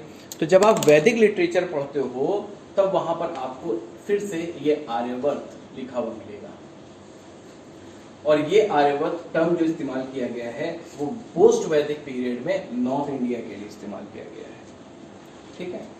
तो ऐसा नहीं है कि ये जो आर्यवर्त है ये सबसे पहले जो है वो वैदिक लिटरेचर में ही आपको लिखा हुआ मिलेगा। आपको ये जो श्री वाल्मीकि जी की जो रामायण है, ठीक है, जो संस्कृत में लिखी गई है, उसके अंदर भी आर्यवर्त टर्म का इस्तेमाल किया हुआ आपको मिलेगा, ठीक है। इस चीज को ध्यान में रखिएगा। तो यहाँ पर वैदिक लिटरेचर में आर्यवर्त का मतलब है नॉर्थ इंडिया, और यहाँ पर जो आर्यवर्त का मतलब है वो भी नॉर्थ इंडिया ही है, बट वहां पर डिफाइन किया हुआ है वाल्मीकि जी ने कि हिमालय से लेकर के विंध्याचल तक और अरब सागर से लेकर के बंगाल की खाड़ी तक। इस तरीके के कुछ जो डिस्क्रिप्शन है वो आपको विष्णु पुराण में भी देखने को मिलेगा कि भारत एक्चुअल में कहाँ से कहाँ तक फैला हुआ था। अभी आगे आगे आप पढ़ते रहिए, चीजें और ज्यादा आपको क्लियर होती रहेंगी। रामायण वैदिक एज में लिखा गया है। देखिए रामायण जो है वो कहा जाता है कि भाई जो वाल्मीकि हैं, ठीक है ना, वो तो बेसिकली जो है त्रेता युग की बात है, बट इसका जो लास्ट कंपाइलेशन हुआ है, ठीक है ना, तो वो हुआ है गुप्ता पीरियड के दौरान, यानी कि आज से तकरीबन 1700 साल पहले की ये बात है। तो ऐसा नहीं है कि कोई बुक जो कंपाइल कर दी गई उसमें किसी प्रकार का कोई अमेंडमेंट नहीं हुआ है। तब तक महाभारत और रामायण का अमेंडमेंट जो हुआ है वो गुप्ता पीरियड तक हुआ है। गुप्ता पीरियड के बाद में किसी प्रकार का कोई अमेंडमेंट नहीं हुआ है। बस ये है कि जो तुलसीदास जी हैं, उन्होंने जो अवधी भाषा में रामचरितमानस को लिखा हुआ है, ठीक है ना, उसमें बहुत मूल चूल का परिवर्तन आपको मिलेगा, और मेजर डिफरेंस जो आपको मिलेगा वो संस्कृत का अवधी भाषा में, क्योंकि जो रामचरितमानस है वो तो अवधी भाषा में लिखी गई है, लेकिन जो लास्ट अमेंडमेंट हुआ है वो गुप्ता पीरियड में हुआ है, ठीक है। ये सारी चीज़ें आपको और ज़्यादा क्रिस्टल क्लियर तब होंगी जब आप एंशिएंट इंडियन हिस्ट्री का आर्ट एंड कल्चर वाला सेक्शन पढ़ोगे, ठीक है। अभी के लिए फिलहाल इतनी जानकारी पर्याप्त है। तो इतनी बात आपको यहाँ पर समझ में आ गई कि भैया वाल्मीकि की रामायण में श्री राम जी के लिए कई बार आर्य या आर्यपुत्र शब्द इस्तेमाल किया गया है। इस चीज़ को आप ध्यान में रखेंगे। चलिए अब यहीं पर ये जो 4 युगों का क्रम मैंने लिखाया हुआ है, इसको आप याद कर लेंगे घर जाकर के। कृत है, त्रेता है, द्वापर है और कली है, और कली की जो डेट है वो भी आपको पता होनी चाहिए। चलिए, तो ये तो दूसरा नाम हो गया, ठीक है। और वैदिक पीरियड में भी हमने बता दिया आर्यवर्त शब्द का इस्तेमाल किया गया है, ठीक है। अब आ जाइए तीसरा नाम। भारत को एक और नाम से पुकारा जाता है, वो है जम्बू द्वीप, ठीक है। जम्बू द्वीप, जम्बू द्वीप, जम्बू ये एक्चुअल में एक तत्सम है। अब आप कहेंगे ई का पढ़ाने लगे। देखिए जब आप मेंस की प्रिपरेशन करते हैं, ठीक है ना, एपीओ की, स्पेशली एपीओ की बात कर रहा हूँ, तो वहाँ पर आपसे हिंदी में भी कुछ प्रश्न पूछे जाते हैं, और वहाँ पर आपसे तत्सम तद्भव भी पूछा जाता है, ठीक है। तो तत्सम क्या होता है? किसी एक ऐसा वर्ड जो एंशिएंट हिस्ट्री में इस्तेमाल किया जाता हो, लेकिन मॉडर्न इरा में उसके लिए कुछ अलग टर्म का इस्तेमाल किया गया है, ठीक है। जैसे फॉर एग्जांपल अंगीठी, जाड़ों में ज़्यादातर घरों में देखा होगा कि एक अंगीठी होती है, उसमें खूब सारा कोयला रख करके क्या किया जाता है, हाथ वाथ ताप लिया जाता है, शरीर थोड़ा गर्म रहता है, तो उसको अंगीठी कहा जाता है। लेकिन यही अंगीठी जो है वो प्राचीन भारत में किस नाम से पुकारी जाती होगी? अग्निष्ठिका। ठीक है, तो उसी तरीके से अगर आप देखेंगे तो एक जामुन होता है जिसको आप ब्लैकबेरी कह देते हो। ठीक है, तो ब्लैकबेरी समझ में आता, जामुन समझ में आता, लेकिन इसका जम्बू वर्ड नहीं समझ में आता। तो प्राचीन भारत में यानी कि एंशंट में जामुन को क्या कहा जाता होगा? जम्बू। तो जम्बू क्या है? तत्सम है, इसका तद्भव क्या है? जामुन। तो जामुन जो है वो जम्बू कहलाता है। भारत को एंशंट हिस्ट्री में जम्बू द्वीप कहा जाता था या जम्बू लैंड कह दिया जाता था। क्यों कह दिया जाता था? उसके पीछे की दो वजह यहां पर लिखी हुई है। पहला कि जो महात्मा गौतम बुद्ध थे, महात्मा गौतम बुद्ध, मैं बात कर रहा हूं आज से तकरीबन 2500 साल पहले की। कब की बात कर रहा हूं? आज से तकरीबन 2500 साल पहले की। तो महात्मा गौतम बुद्ध का जो बर्थ है वो आपको 6 BC सेंचुरी के अराउंड मिलेगा। 6 BC सेंचुरी, अगर किसी को डेट याद हो तो बताएं, महात्मा गौतम बुद्ध का बर्थ ईयर क्या है? 563 BC यानी कि 563 BC में, यानी आज से तकरीबन 2500 साल पहले महात्मा गौतम बुद्ध का जन्म हुआ था। ठीक, तो जब महात्मा गौतम बुद्ध जब जन्म हुआ उनका, तो ऐसा थोड़ी रहा है कि जन्म के तुरंत बाद उनको इनलाइटनमेंट हो गया था या ज्ञान की प्राप्ति हो गई थी, ऐसा तो हुआ नहीं। तो उनको ज्ञान की प्राप्ति उनको घर से निकलने के बाद हुई थी। लेकिन क्या होता था कि उनका जो मन था वो लग्जूरियस लाइफ में, यानी कि जो चकाचौंध वाली जो जिंदगी थी उसमें कभी रमा नहीं, उसमें कभी उनको मजा आया नहीं। तो ऐसी स्थिति क्या होती है कि जब किसी व्यक्ति की किशोर अवस्था होती है, जिसको आप टीनेज बोलते हो, तो जब महात्मा गौतम बुद्ध अपनी टीनेज में थे यानी कि किशोर अवस्था में थे, तो वो अपने महल में ही एक जामुन का पेड़ हुआ करता था, जम्बू वृक्ष आप कह सकते हो या ब्लैकबेरी ट्री कह सकते हो। तो उसी के नीचे बैठ करके वो थोड़ा सा ध्यान वगैरह करते थे, जीवन के बारे में सोचते थे, मृत्यु के बारे में सोचते थे। तो एक तो यह कारण है कि जब आप बौद्ध लिटरेचर उठाओगे तो वहाँ पर भारत को आज से तकरीबन 2500 साल पहले जम्बू द्वीप कह करके पुकारा जाता था। क्यों? क्योंकि महात्मा गौतम बुद्ध अपनी टीनेज में जम्बू के पेड़ के नीचे या ब्लैकबेरी ट्री के नीचे बैठ करके ध्यान वगैरह करते थे। एक तो कारण यह है। दूसरा कारण क्या बता रहा है, नीचे लिखा हुआ है कि अशोका का जब आप दौर देखोगे, जो मौर्यंस पीरियड में जब आप अशोका का पीरियड देखोगे, देखिए सबसे पहले मौर्यंस का जो फाउंडर है वो कौन है? चंद्रगुप्त मौर्य। चंद्रगुप्त मौर्य के बाद में कौन आए? उनके बेटे बिंदुसार। और बिंदुसार के बाद में कौन आए? तो बिंदुसार के बेटे आए अशोक। आपके बिहार PCS जे में एक बार क्वेश्चन पूछा गया था कि अशोक और चंद्रगुप्त मौर्य के बीच में क्या संबंध है? ग्रैंडसन का संबंध। भाई अशोक क्या हो गया? पोता हो गया ना, दादाजी हुए चंद्रगुप्त मौर्य। तो अशोका का जब आप दौर देखोगे तो उसका जो टेन्योर है यानी कि उसका जो रूलिंग पीरियड है वो है 269 से लेकर के 232 BC तक। यानी कि कह सकते हैं कि आज तकरीबन जो है 2200 साल पहले के आसपास की बात हो रही है। तो जब अशोका भारत में रूल करता था तो उस समय भारत में मास लेवल पर जो है वो ब्लैकबेरी यानी कि जामुन के जो वृक्ष होते थे उनका प्रोडक्शन किया जाता था। तो बहुतायत मात्रा मास लेवल पर बहुत ज्यादा आपको जामुन के वृक्ष मिलेंगे आज से तकरीबन 2200 साल पहले। अब हम दिखा तो नहीं सकते हैं, बता सकते। तो आज से तकरीबन 2200 साल पहले यानी कि जब भारत में अशोका रूल करता था तो उस दौरान भारत के अंदर आपको ब्लैकबेरी ट्रीज बहुत ज्यादा मिलते थे, बहुत ज्यादा, जिसकी वजह से आपको ये नाम जो है वो जम्बू द्वीप यानी कि जामुन के बहुत ज्यादा पेड़ होने की वजह से भारत का एक नाम जम्बू द्वीप भी लिखा हुआ मिलता है। तो ये दो कारण आपको मिल जाएंगे। अच्छा, अब ये लिखा हुआ कहाँ है कि अशोका के टाइम पे भारत को जम्बू द्वीप कहा जाता था? वहीं पर नीचे लिखा हुआ है कि 10th AD सेंचुरी में, देखिए वहां पर लिखा हुआ है ना, एविडेंस क्या है इसका, प्रूफ क्या है, लिखा हुआ है कि 10th AD सेंचुरी में। 10th AD सेंचुरी का मतलब क्या है? आज से तकरीबन 1000 साल पहले, आज से तकरीबन 1000 साल पहले जब तुर्कों का भारत पर इन्वेजन हो रहा था, मोहम्मद महमूद गजनवी, मोहम्मद गौरी जैसे जो इन्वेडर्स हैं वो भारत में इन्वेड कर रहे थे, उस दौर की बात है। आज से तकरीबन 1000 साल पहले 10th AD सेंचुरी में एक इंस्क्रिप्शन मिलता है जिसका नाम है मैसूरियन इंस्क्रिप्शन। मैसूरियन इंस्क्रिप्शन। ये कब का है? 10th AD सेंचुरी का है, आज से तकरीबन 1000 साल पहले की बात होगी। इस मैसूरियन इंस्क्रिप्शन में ये बात साफ लिखी हुई है कि अशोका एक राजा हुआ है, ठीक है ना, उसके दौर में भारत को क्या कहा जाता था?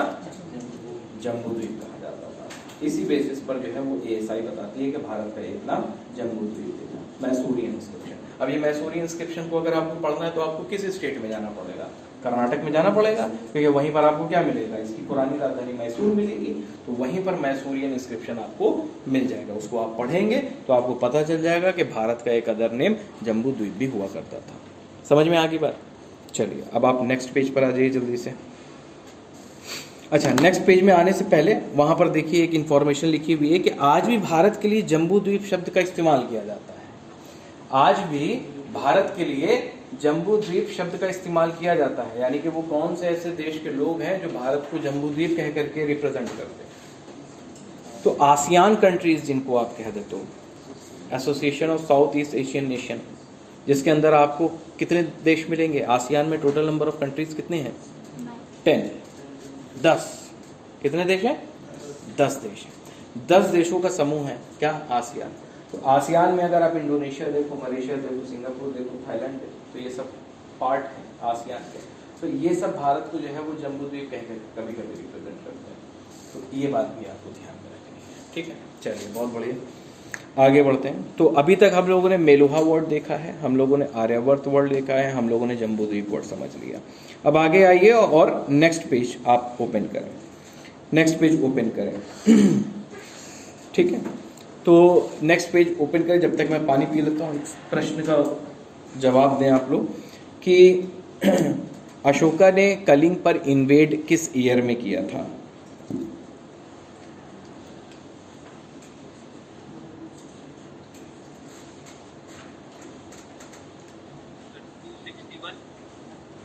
कब किया था? 261। भाई अशोका ने किया है ना, तो अशोका का टाइम पीरियड क्या? 269 to 232, तो इसी बीच में कहीं ना कहीं होगा। तो 269 से 232 के बीच में एक ईयर आएगा 261, 261 BC में उसने कलिंग यानी कि बोले तो आज का उड़ीसा, वहां पर इन्वेड किया उसने।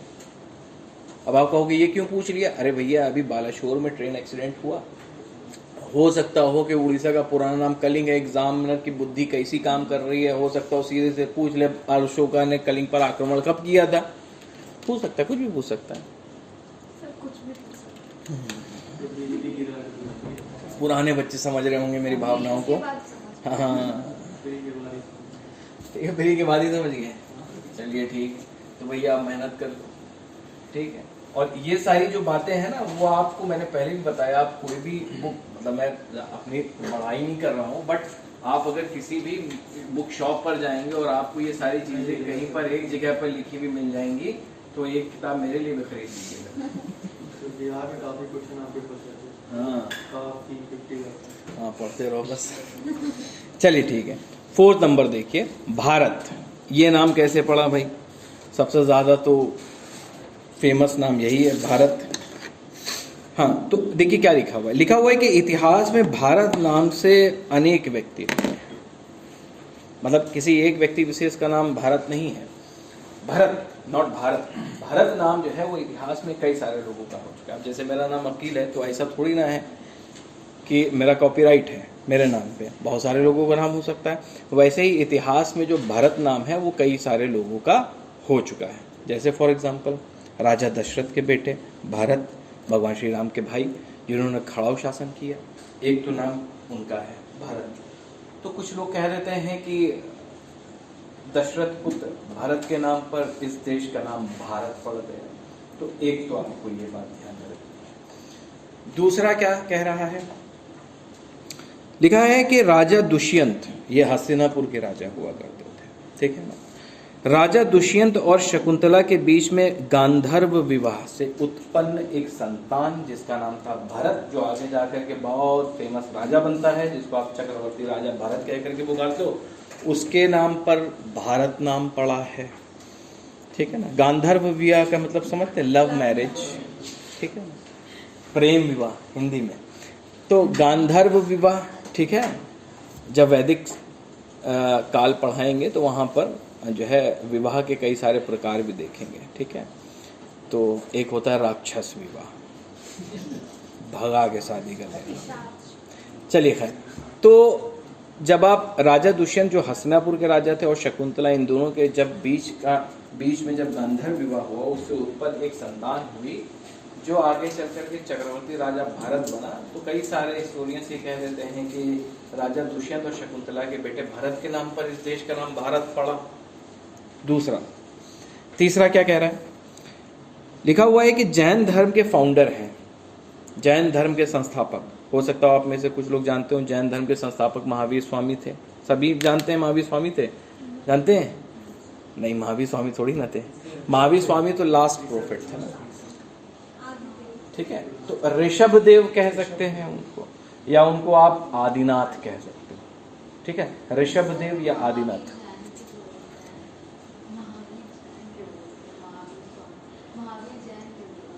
जैन धर्म के लास्ट तीर्थंकर थे ना, वो प्रॉफिट थे, लास्ट मैसेंजर थे वो, और उन्हीं के समय में जो जैन रिलीजन है वो सबसे ज़्यादा जो है वो प्रॉस्पेरस हुआ, बहुत ज़्यादा डेवलप हुआ, बहुत ज़्यादा मैच्योर हुआ।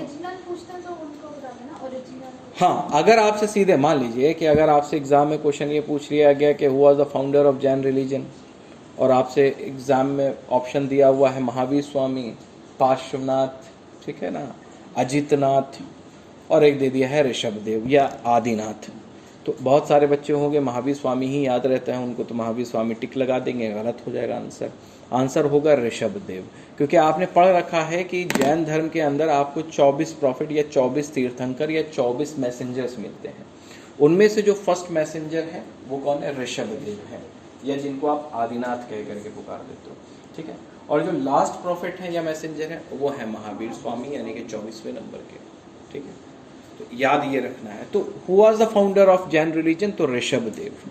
ठीक है, तो कहा जाता है कि ऋषभ देव जो थे वो क्षत्रिय जाति के थे, ब्राह्मण जाति के नहीं थे, क्षत्रिय जाति के थे। भाई महात्मा गौतम बुद्ध भी कोई ब्राह्मण जाति थोड़ी नहीं थे, क्षत्रिय जाति के थे। तो जब आप ये 6 BC सेंचुरी के अंदर जब ये आप रिलीजियस रेनेसा वाला जो सिनेरियो है वो देखेंगे तो आपको ये पता चलेगा कि जैन रिलीजन के जो फाउंडर हैं ऋषभ देव, वो एक क्षत्रिय जाति के थे। उन्होंने अपना राजपाट छोड़ा और संन्यास ग्रहण कर लिया। अब जब राजपाट छोड़ा है तो सक्सीड कोई ना कोई तो करेगा ना, उनका कोई ना कोई तो उत्तराधिकारी बनेगा कि नहीं बनेगा। तो उन्होंने कहा कि भैया मेरा जो बेटा है क्या कहते हैं भरत, वो जो है क्या बन जाए? राजा बन जाए मेरे बाद। मैं तो जा रहा हूँ जंगलों में, अब मेरे बाद क्या बन जाए? मेरा बेटा भरत बन जाए। तो एक तो भरत ऋषभ देव के बेटे भी हैं, तभी तो मैंने कहा कि इतिहास में भरत नाम से कई सारे व्यक्ति हुए हैं। ठीक है, राजा दशरथ के पुत्र भरत, राजा दुष्यंत और शकुंतला के बेटे भरत, और यहाँ पर जैन रिलीजन के जो फाउंडर हैं जो ऋषभ देव हैं, उनके बेटे भी क्या हैं? भरत हैं। अब जब भारत ने सक्सीड कर लिया तो कहा जाता है कि एम्पायर को लेकर के दो भाइयों के बीच में क्या हो गया? डिस्प्यूट हो गया। मतलब ऋषभ देव के कितने बेटे हैं? फिर 2 बेटे होंगे, एक तो हो गया भरत और एक का नाम क्या था? एक का नाम था भरत और दूसरे का क्या नाम था? बाहुबली। हाँ भाई, बाहुबली, ठीक है ना। एक का नाम था क्या? भरत और दूसरे का नाम क्या था? बाहुबली, ठीक है ना। तो कहा जाता है दोनों के बीच में जो है वो विवाद हुआ, डिस्प्यूट हुआ और कुछ युद्ध भी हुए, और युद्ध में जीतेगा कौन? बाहुबली, है नहीं? युद्ध में कौन जीता? बाहुबली। लेकिन बाहुबली जो है वो तो दानशील व्यक्ति है, फिर इसने कहा कि चलो यार तुम भाई हो, तुमको हम अपना पूरा का पूरा जो राजपाट है वो दे देते हैं। तो फिर भरत जो है वो सक्सीड कर जाते हैं फाइनली। फिर ये बाहुबली, होता क्या है ना कि इंसान का जो हृदय होता है वो कब परिवर्तित हो जाए ये किसी को नहीं पता।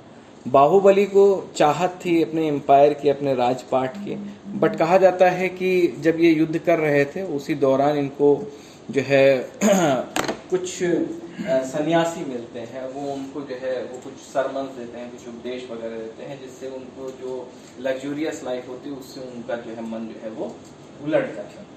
कह देते हैं कि भैया ठीक है जीत तो हमने लिया है बट हम तुमको दे दे रहे हैं, तो इसका मतलब ये है कि बाहुबली क्या हो जाएंगे, सन्यासी हो जाएंगे, यही तो होगा। तो जब बाहुबली सन्यासी हो रहे हैं तो कहा जाता है कि बाहुबली का एक नाम एक और आता है, गोमतेश्वर, ये नाम भी लिख लीजिएगा, इंपॉर्टेंट है, गोमतेश्वर, ठीक है ना, गोमतेश्वर। अब देखिए इनका नाम आप भले ही पहली बार सुन रहे हो, लेकिन पीसीएस और यूपीएससी के एग्जाम में मल्टीपल टाइम इनसे रिलेटेड क्वेश्चन पूछा गया है। क्या पूछा गया है? क्वेश्चन ये पूछा गया है कि महामस्तका अभिषेक फेस्टिवल कहाँ और क्यों मनाया जाता है? महामस्तका अभिषेक फेस्टिवल, महामस्तका अभिषेक फेस्टिवल बहुत इंपॉर्टेंट है। महामस्तका अभिषेक फेस्टिवल या महामस्तका अभिषेक उत्सव, ये कहाँ मनाया जाता है? तो पहले ये पता होना चाहिए।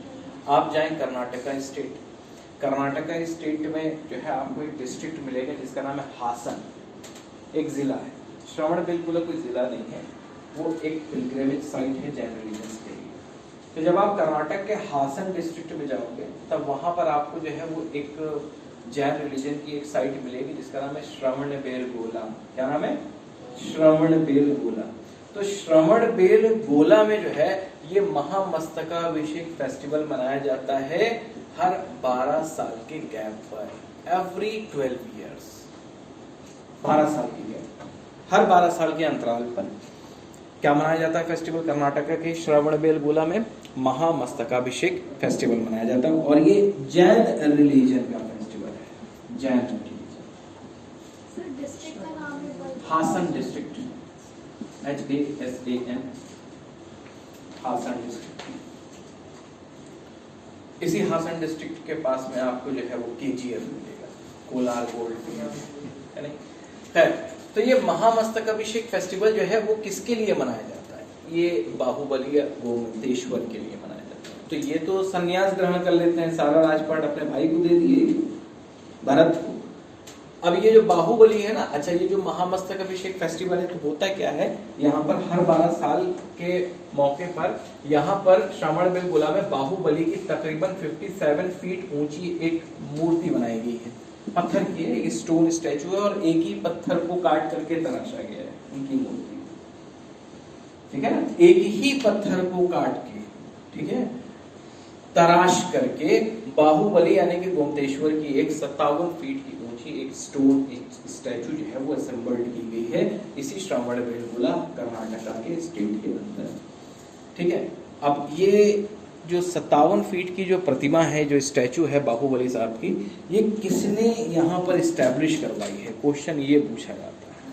अब देख लीजिए, ये जो स्टैचू है ये बनी है, एक डायनेस्टी रूल करती थी कर्नाटका के अंदर, उसको बोलते हैं गंग डायनेस्टी। लिख लीजिएगा, ये सब चीजें बहुत इंपॉर्टेंट है। गंग डायनेस्टी कर्नाटका में रूल करती थी। यहाँ के एक राजा थे, यहाँ के एक राजा थे, गंग डायनेस्टी का एक किंग था, उसका नाम था रचमल फोर्थ, यानी कि इनसे पहले 3 रचमल हो चुके होंगे। रचमल फोर्थ इन्होंने लगवाई? नहीं, इन्होंने नहीं लगवाई, इनके एक मिनिस्टर थे, इनके एक मंत्री थे, इनके एक मिनिस्टर थे, एक मंत्री थे, अच्छा मिनिस्टर थे, मंत्री थे, क्या नाम था उनका? उनका नाम था चामुंडराय,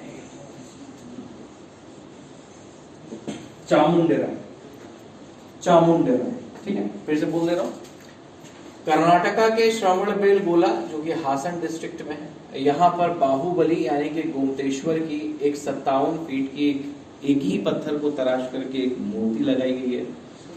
ये मूर्ति लगाने वाला कौन? तो गंग डायनेस्टी एक जमाने में रूल करती थी, आज से तकरीबन 1000 साल पहले कर्नाटका में। यहाँ पे एक राजा हुआ करते थे, उनका नाम था रचमल फोर्थ, यानी कि इनसे पहले 3 रचमल नाम से और राजा हो चुके होंगे। इनका एक मंत्री था, एक मिनिस्टर था, उसका नाम था चामुंडराय, ठीक, क्या नाम था? चामुंडराय। तो इन्होंने जो है ये स्टैचू जो है वो असेंबल्ड की थी श्रवणबेलगोला में। तो यहाँ से बहुत ज्यादा क्वेश्चन पूछे जाते हैं, महामस्तकाभिषेक फेस्टिवल से कई सारे क्वेश्चन पूछे जाते हैं। और श्रवण बेलगोला ज़्यादातर लोगों को याद ये महामस्तकाभिषेक फेस्टिवल से नहीं होगा, ज़्यादातर याद ये होगा कि यहाँ पर चंद्रगुप्त मौर्य ने जो है अपना जीवन का अंत किया था। चंद्रगुप्त मौर्य जो मौर्य डायनेस्टी के जो फाउंडर है ना, उन्होंने अपना जो लास्ट जो लाइफ अपनी जो आखिरी ज़िंदगी जो बिताई थी वो कर्नाटका के श्रवण बेलगोला में ही बिताई थी। ठीक है, चलिए खैर, तो एक तो हिस्टोरियन का एक ग्रुप तो ये कह देता है कि भैया यही भरत जो कि ऋषभदेव के बेटे हैं, ठीक है, जिनके भाई बाहुबली ने इनको पूरा का पूरा स्टेट दे दिया था, इनके नाम पर भारत का नाम पड़ा है। समझ में आ गया भरत कौन कौन है, एक एक इंट्रो देता चल रहा हूं। लेकिन ये सभी ज्यादा इनका सिग्निफिकेंस नहीं है जितना कि फोर्थ वाले का है। लिखिए क्या लिखा हुआ है, परंतु ज्यादा मान्यता वैदिक पीरियड के एक शक्तिशाली कबीले भारत को प्राप्त है जिसका राजा था सुदास। क्या नाम था? सुदास। अब इसको समझिए, बहुत इंपॉर्टेंट है, यहाँ से बहुत सारे क्वेश्चन बनते हैं।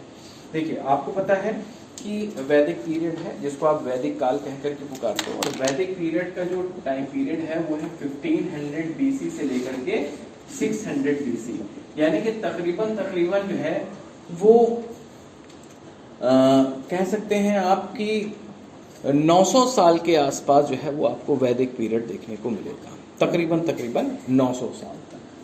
तो इस 900 साल को यानी कि वैदिक पीरियड को आप जब पढ़ते हो तो इसको दो पार्ट में डिवाइड करके पढ़ते हो। एक कहलाता है प्री वैदिक पीरियड और एक कहलाता है पोस्ट वैदिक पीरियड। प्री वैदिक पीरियड एंड पोस्ट वैदिक पीरियड। प्री वैदिक पीरियड इसकी शुरुआत होती है 1500 BC से और समापन होता है 1000 BC तक, और पोस्ट वैदिक पीरियड की शुरुआत होती है 1000 BC से और समाप्ति होती है 600 BC तक। तो हो गया पूरा का पूरा वैदिक पीरियड। क्लियर है? ठीक है। अब ये जो प्री वैदिक पीरियड है ना, ये जो प्री वैदिक पीरियड है, इसमें जो इंसान होंगे, इस जमीन पर रहने वाले जो इंसान होंगे, उनका कोई परमानेंट रेजिडेंस नहीं होगा, कोई परमानेंट सेटलमेंट नहीं होगा। मतलब कि ये है कि आज अमित लॉ इंस्टीट्यूट मारुतिपुरम में है, तो इसका मतलब ये नहीं है कि कल आपको पॉलिटेक्निक के चौराहे पे मिलेगा, है नहीं? ये तो है।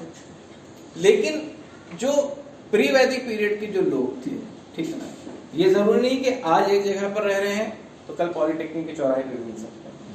परमानेंट रेजिडेंस नहीं होगा, यानी कि इनकी जो लाइफ होगी वो नोमैडिक होगी। क्या होगी? नोमैडिक लाइफ होगी, यानी कि खाना बदोश की जिंदगी गुजारेंगे, बंजारे की जिंदगी गुजारेंगे। ये एक जगह पर अपना घर बना करके नहीं रहेंगे, ठीक है? तो ऑब्वियस सी बात है कि ये नोमैडिक लाइफ बिताएंगे, यानी कि एक कबीले की जिंदगी बिताएंगे। तो एक कबीला तो होगा नहीं, आर्यन तो बहुत सारे हैं। तो प्री वैदिक पीरियड के अंदर आपको खूब सारे कबीले मिलेंगे, बहुत सारे कबीले मिलेंगे, ठीक। अब जाहिर सी बात है, जब इंसान एक कबीले में रह रहा है और उस कबीले का कोई एक राजा होगा, तो एक राजा ये चाहेगा यार दूसरे वाले कबीले पे हमारा कब्जा हो जाए, ठीक है? पॉलिटिक्स स्टार्ट हो चुकी है। तो जाहिर सी बात है कि एक कबीला जो होगा उससे बहुत लोग डरते होंगे। भाई कभी होता नहीं है कि मोहल्ले का कोई एक बंदा होता है उससे सभी लोग डरते हैं, ऐसा ना हो कि वो शराब पी करके और रात में बंद के गाली करे। तो एक जो कबीला था, उस कबीले का नाम था भरत, और ये काफी पावरफुल कबीला था प्री वैदिक पीरियड में। क्यों पावरफुल था? क्योंकि इसका राजा जो था वो निकम्मा नहीं था। उस राजा का नाम था सुदास। तो कई सारे हिस्टोरियंस कह देते हैं कि प्री वैदिक पीरियड के अंदर एक पावरफुल कबीला हुआ करता था जिसका नाम था भारत, जिसका राजा था सुदास। शायद इसी कबीले के नाम पर भारत का नामकरण हुआ है। तो ये चौथी जो लाइन है ना, ये सबसे ज्यादा इंपॉर्टेंट है और ज्यादातर हिस्टोरियंस इसी को ही अपनी मान्यता देते हैं। याद रखिएगा इसको। राजा सुदास के बारे में आप जब कभी भी पढ़े तो इससे रिलेटेड आपको एक बैटल जरूर पता होनी चाहिए। क्या पता होनी चाहिए? बैटल, युद्ध। तो जल्दी से बता दो, what is the difference between battle and war. Hindi में आपको वॉर का मतलब भी युद्ध ही मिलेगा और बैटल का मतलब भी युद्ध मिलेगा, लेकिन कहीं पर बैटल लिखा हुआ मिलता है तो कहीं पर वॉर लिखा हुआ मिलता है। बैटल ऑफ प्लासी, ठीक। वहीं अगर आप मॉडर्न इंडियन हिस्ट्री में पढ़ोगे तो कर्नाटिक वॉर, कर्नाटिक बैटल तो कहोगे इसको। तो क्यों? बैटल और वॉर में क्या डिफरेंस है? छोटे टाइम की शॉर्ट टाइम में बड़े टाइम बैटल में कम लॉस होता है, वॉर में ज़्यादा लॉस। देखिए, पानी पी लेता हूं।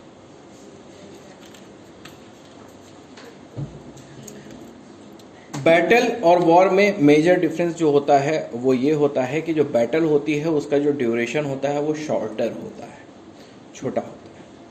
हो सकता हो कि वो 10 मिनट में ख़त्म हो जाए, हो सकता हो वो 2 दिन चले, बट ऐसा नहीं है कि वो सालों साल चल रही है।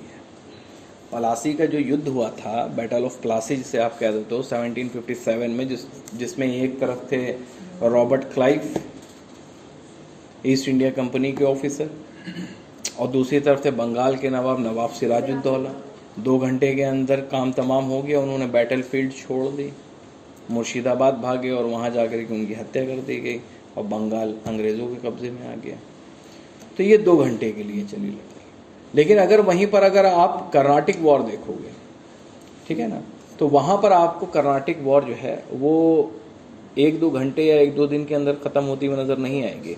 कर्नाटिक वॉर आपको 3 बार लड़ी हुई नज़र आएंगी, 1746 से लेकर 1748, 1749 से लेकर 1754, 1775 से लेकर के 1756 से लेकर के 1763 तक। तो कितने कितने सालों तक ये बैटल लड़ी जा रही है। तो इसको आप बैटल ना करके आप वॉर करोगे। क्यों? क्योंकि बैटल में होगा इंपॉर्टेंट क्या? शॉर्टर ड्यूरेशन, और वॉर में होगा लॉन्गर ड्यूरेशन। जब कोई लड़ाई लंबे समय तक चल रही है तो कैजुअलिटीज भी तो ज्यादा हो सकती हैं। तो बैटल के अंदर आपको कैजुअलिटीज भी कम मिलेंगी और वॉर के अंदर आपको कैजुअलिटीज भी क्या मिलेंगी? ज्यादा मिलेंगी। तो ये 2 मेजर डिफरेंसेस आपको बैटल एंड वॉर के बारे में पता होने चाहिए। इसको लिख लीजिए, वरना ये सब चीजें इंटरव्यू में बहुत पूछी जाती हैं। लिख लीजिए इसको। कोई भी चीज बताऊं उसको कृपया करके नजरअंदाज बिल्कुल ना करें, अपना अनुभव ही बांट रहा हूं आप लोगों से।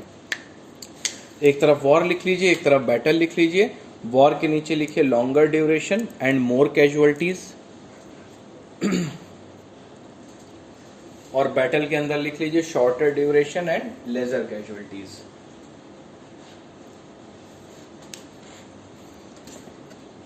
ठीक है। अब यहीं पर देखें आप कि राजा सुदास से रिलेटेड एक बैटल वहां पर लिखी हुई नजर आ रही होगी, जिसका नाम है दशराग्य युद्ध या बैटल ऑफ दशराग्य। ठीक है ना, बैटल ऑफ दशराग्य ये प्री वैदिक पीरियड की बात है, यानी कि 1500 से 1000 BC के अराउंड कहीं ना कहीं ये किसी न किसी साल में लड़ाई हुई होगी। अब स्पेसिफिक आपको कोई ईयर नहीं मिलेगा कि दशराग्य बैटल जो है वो किस ईयर में हुई होगी, नहीं। 1500 से 1000 BC के बीच में 500 साल में किसी न किसी साल में ये बैटल लड़ी गई होगी। तो 2 पार्टीज के बीच में बैटल होती है ना, तो एक पार्टी तो हो गया भारत कबीले का राजा सुदास, और दूसरी पार्टी जो हो जाएगी वो हो जाएंगे 10 कबीले के 10 राजा। मतलब यहां पर भी अलायंस बन रहा है, गुटबंदी हो रही है। एक तरफ सुदास है जो कि एक ही कबीले का राजा है, भरत कबीले का, और दूसरी तरफ कौन है? 10 कबीलों के 7 राजा खड़े हुए हैं सुदास को हराने के लिए। अब वजह क्या है? वजह यहाँ पर 2। पहला रेवेंज, यानी कि बदला। किस चीज का बदला? तो आप देखेंगे कि जब राजा सुदास जो भरत कबीले का राजा है, उनका एक चीफ एडवाइजर हुआ करता था, एक मुख्य सलाहकार हुआ करता था, उनका नाम था महर्षि विश्वामित्र। कौन? विश्वामित्र, जिन्होंने गायत्री मंत्र लिखा है। तो महर्षि विश्वामित्र साहब जो है वो चीफ एडवाइजर हुआ करते थे राजा सुदास के। तो ऐसा नहीं है कि चीफ एडवाइजर की पोस्ट जो है वो हेरिडिटी वाली थी, कि मतलब ये कभी भी हटेंगे नहीं है, इनके बाद जो है इनके ही खानदान का कोई शख्स बनेगा। तो राजा सुदास ने कहा कि आप लंबे समय तक हमारे चीफ एडवाइजर बन चुके हैं, ऐसा करिए अब आप पोस्ट ये वैकेंट कर दीजिए। तो विश्वामित्र को लगा ये तो मेरा अपमान हुआ, ठीक है, और उन्होंने विश्वामित्र की जगह पर अपना चीफ एडवाइजर किसको बना दिया? महर्षि वशिष्ठ को। किसको बना दिया? वशिष्ठ को। ठीक है। तो ये विश्वामित्र का क्या हुआ? अपमान हुआ। उन्होंने ऐसा महसूस किया कि यार सुदास ने तो मेरा अपमान किया, तो अब यहाँ पर बदला लिया जाएगा महर्षि विश्वामित्र के द्वारा। तो विश्वामित्र क्या करेंगे? 10 जो अदर कबीलाज हैं उनके राजाओं के साथ में एक अलायंस बनाएंगे, एक गुट बनाएंगे, और गुट बना करके राजा सुदास को हराने का प्रयास करेंगे। तो एक तरफ तो राजा सुदास है, अब उनके न्यू चीफ एडवाइजर कौन है? वशिष्ठ। और दूसरी तरफ कौन है? महर्षि विश्वामित्र सपोर्ट कर रहे हैं 10 अदर कबीलास के राजा को। अब ये लड़ाई का एक कारण तो हो गया रेवेंज, बदला। दूसरा क्या है कारण था, ये हो गया एक इमीडिएट कॉज, तत्कालिक कारण। भाई 1857 की क्रांति के पीछे के अगर आपसे पूछा जाए what was the causes behind of this 1857 revolt, तो आप कह दोगे सर ग्रीस्ड वाली कारतूस थी, उस कारतूस को इस्तेमाल नहीं करना चाहते थे, इस वजह से 1857 क्रांति हो गई। बस खाली यही है? नहीं, पॉलिटिकल कॉज है, इकोनॉमिक कॉज है, रिलीजियस कॉज है, सोशियो कॉज है, मिलिट्री कॉज है। लास्ट में आपको मिलेगा इमीडिएट कॉज कि भैया ग्रीस्ड वाली जो कार्टिलेज थी उसका इस्तेमाल जो है वो सिपाही नहीं करना चाहते थे, क्योंकि उसमें ये र्यूमर था कि उस कार्टिलेज के अंदर की जो ऊपर की जो हिस्सा है उसको दांतों से काटना पड़ेगा। तो क्या दिक्कत, उस ऊपरी हिस्से का निर्माण जो किया गया था वो गाय या सुअर की चर्बी से किया गया था। तो गाय की चर्बी से किया हो तो हिंदुओं का धर्म भ्रष्ट, सुअर से किया गया हो तो मुसलमानों का धर्म भ्रष्ट। ये तो इमीडिएट कॉज हो गया।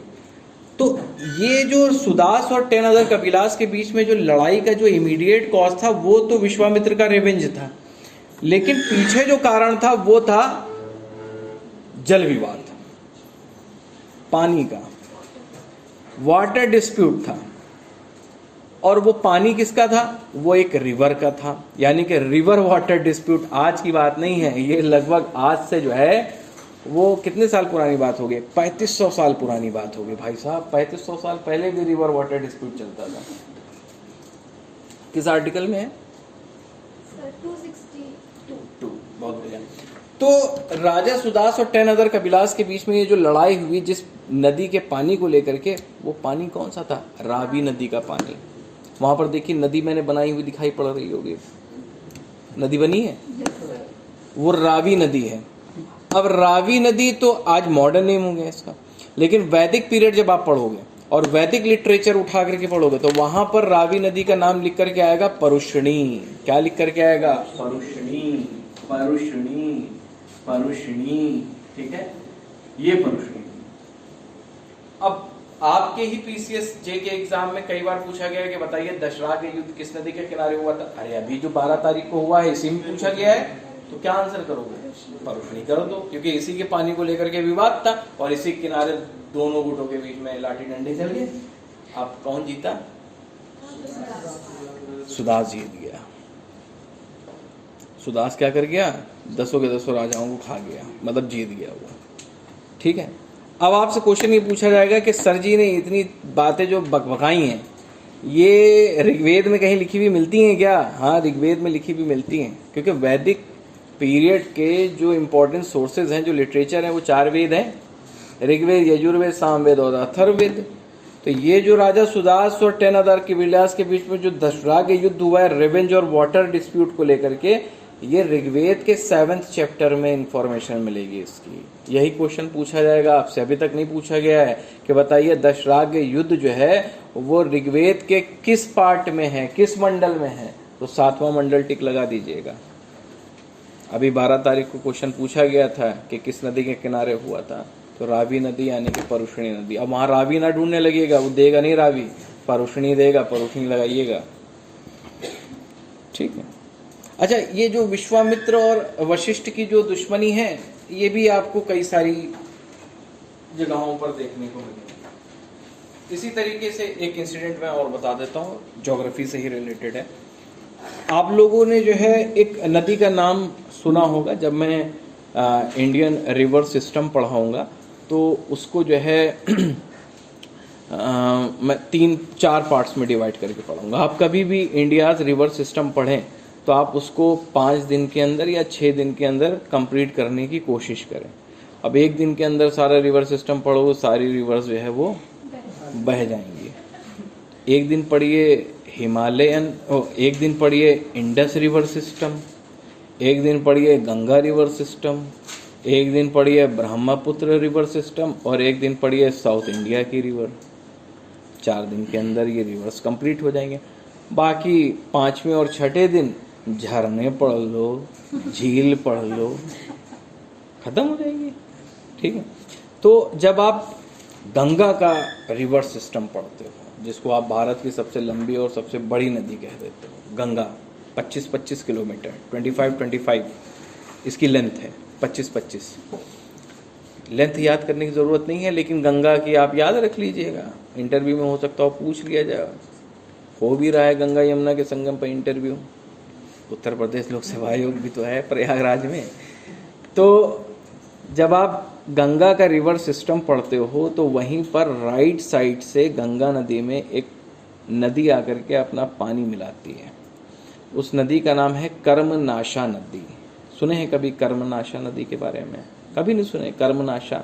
अच्छा, नाम से पता चल रहा होगा कि जिस व्यक्ति ने अपने जीवन में जितने भी धार्मिक गुण यानी कि धर्म से रिलेटेड जितने भी अच्छे काम किए होंगे, अगर उस नदी में नहा ले तो सब नाश हो जाएगा उसका। मोस्ट अनसेक्रेड रिवर कही जाती है, भारत की सबसे अपवित्र नदी कही जाती है कर्मनाशा नदी। एमपी में पाई जाती है,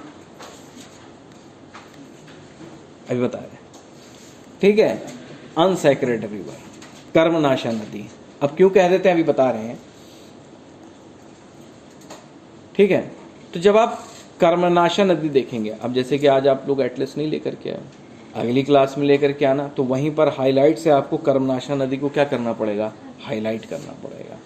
तो जब आप देखोगे तो बिहार और उत्तर प्रदेश के बीच में एक नेचुरल बाउंड्री क्रिएट करती है। कर्मनाशा नदी जो है वो बिहार और उत्तर प्रदेश के बीच में एक नेचुरल बाउंड्री क्रिएट करती है, यानी कि दोनों राज्यों के बीच में बहती है, ठीक है, और जाकर के गंगा नदी में जाकर के अपना पानी छोड़ देती है। तो बिहार में एक डिस्ट्रिक्ट पड़ता है जिसका नाम है कैमूर डिस्ट्रिक्ट। बिहार में एक जिला पड़ता है जिसका नाम है कैमूर जिला, ठीक है। तो कैमूर जिला से ये कर्मनाशा नदी का ओरिजिनेशन होता है, और फिर ये कैमूर से होते हुए ये बिहार और उत्तर प्रदेश की बाउंड्री के बीच में तो बहती है, साथ साथ में उत्तर प्रदेश के सोनभद्र जिला, ठीक, उत्तर प्रदेश का मिर्जापुर कालीन भैया वाला शहर, यहां से भी गुजरती है, ठीक है, और गाजीपुर से भी गुजरती है। इससे गाजीपुर से भी गुजरती है, और फिर ये बहती भी जाती है, और बिहार में एक जिला पड़ता है जिसका नाम है बक्सर, और बक्सर में भी एक जगह पड़ती है जिसका नाम है चौसा। चौसा आम खाए हैं? यहां पर जाकर के गंगा नदी में अपना पानी क्या कर देती है, डिपॉजिट कर देती है। बक्सर का युद्ध बताइए कब हुआ था? 1764 में हुआ था बक्सर का युद्ध। तो बक्सर का युद्ध का जो फील्ड होगा वो किस स्टेट में होगा प्रेजेंट टाइम पे? बिहार में होगा, ठीक है। अच्छा, चौसा का युद्ध बताओ। 15 नहीं, 10 साल और 1539 1539 चौसा का युद्ध, बैटल ऑफ चौसा। नहीं पढ़ाइए, चलिए कोई बात नहीं, पढ़ाएंगे। Battle of Chausa. बक्सर का युद्ध तो पता होगा, अंग्रेजों के बीच में हुआ था, और एक अलायंस था, एक गठबंधन सरकार थी किसकी? इसकी उस समय के जो मुगल एम्परर थे शाह आलम सेकंड एक तरफ, अवध के नवाब शुजाउद्दौला और बंगाल के एक्स नवाब मीर कासिम, ये तीनों ने एक साथ मिल करके अंग्रेजों को हराने का बेड़ा उठाया, लेकिन हार गए, ठीक है। तो वो तो हो गया बैटल ऑफ बक्सर, ठीक है, बहुत डिसाइसिव वॉर थी अंग्रेजों के लिए। और 1539 में है बैटल ऑफ चौसा। तो ये बैटल ऑफ चौसा जिसके बीच में हुई थी वो थे हुमायूं, अकबर के पिताजी, और दूसरी तरफ थे शेर शाह सूरी, ठीक है। तो हुमायूं जो है ये युद्ध क्या कर जाते हैं, हार जाते हैं, और शेर शाह सूरी जो है ये युद्ध जीत जाता है। तो याद रखिएगा किसके किसके बीच में कौन कौन सा बैटल हुआ है, हालांकि ये सब हिस्ट्री का पार्ट है। चंबल नदी को भी कहा जाता है, बट अगर आपसे पूछा जाए कि बताइए मोस्ट अनसेक्रेड रिवर, भारत की सबसे अपवित्र नदी, कि अगर किसी व्यक्ति ने जीवन भर में जितने भी धार्मिक गुण प्राप्त किए हैं उसका अगर उसे नाश करना है तो जाके उसमें पानी में नहा ले जाके, ठीक है, हिंदू रिलीजन में। तो कर्मनाशा नदी क्यों इतनी अपवित्र कहलाई जाती? तो मैंने आपको बताया कि कैमूर डिस्ट्रिक्ट से ओरिजिनेट होती है बिहार के, और उत्तर प्रदेश और बिहार के बीच में नेचुरल बाउंड्री क्रिएट करती है। उत्तर प्रदेश के सोनभद्र में बहती है, मिर्जापुर कालीन मैया के शहर में, फिर गाजीपुर में बहती है और बक्सर चौसा में जाकर के गंगा नदी में अपना पानी छोड़ देती है। अच्छा, अब इसको सबसे अनसेक्रेड क्यों कहा दिया जाता है? तो देखिए, बहुत पहले एक राजा हुआ करते थे, उनका नाम था राजा सत्यव्रत। ये राजा हरिश्चंद्र के पिताजी थे जो दानशील थे। तो राजा सत्यव्रत जो है वो वशिष्ठ के पास जाते हैं, उनसे कहते हैं कि मुझे मेरे शरीर के साथ स्वर्ग भेज पाओ तो भेज दो। तो वशिष्ठ कहते हैं कि ये सनातन धर्म के खिलाफ है, अगर किसी व्यक्ति को स्वर्ग जाना है तो मरने के बाद ही जा सकता है। तो वो निराश हो गए, वो चले गए विश्वामित्र के पास। अपोजिट पार्टी, ठनी तो दोनों के बीच में चलती थी। उन्होंने कहा कि हम सह शरीर जो है वो स्वर्ग में जाना चाहते थे, आप भेज दीजिए। तो विश्वामित्र ने कहा कि न, ये सनातन धर्म के खिलाफ है, आप नहीं जा सकते। विश्वामित्र भी यही कह रहे हैं, अभी वशिष्ठ भी यही कह रहे थे। वशिष्ठ नहीं भेज पाएगा क्या? नहीं, उन्होंने मना कर, अरे हम भेजेंगे, काहे टेंशन नहीं कर। तो उन्होंने सह शरीर क्या किया, सत्यव्रत को कहाँ भेज दिया? स्वर्ग भेज दिया। इंद्रदेव नाराज, ऐसे कैसे आ गए? उन्होंने अपनी ताकत से जो है उनको धरती पे फेंक दिया उठा के।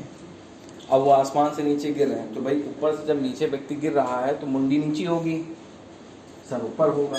और इधर से विश्वामित्र भी अपना पूरा पावर लगाए हैं, नीचे नहीं आने देंगे। अब इंद्र की और जो है विश्वामित्र की लड़ाई में बेचारे सत्यव्रत फंस गए। इंद्र फजूल में स्वर्ग जाना था।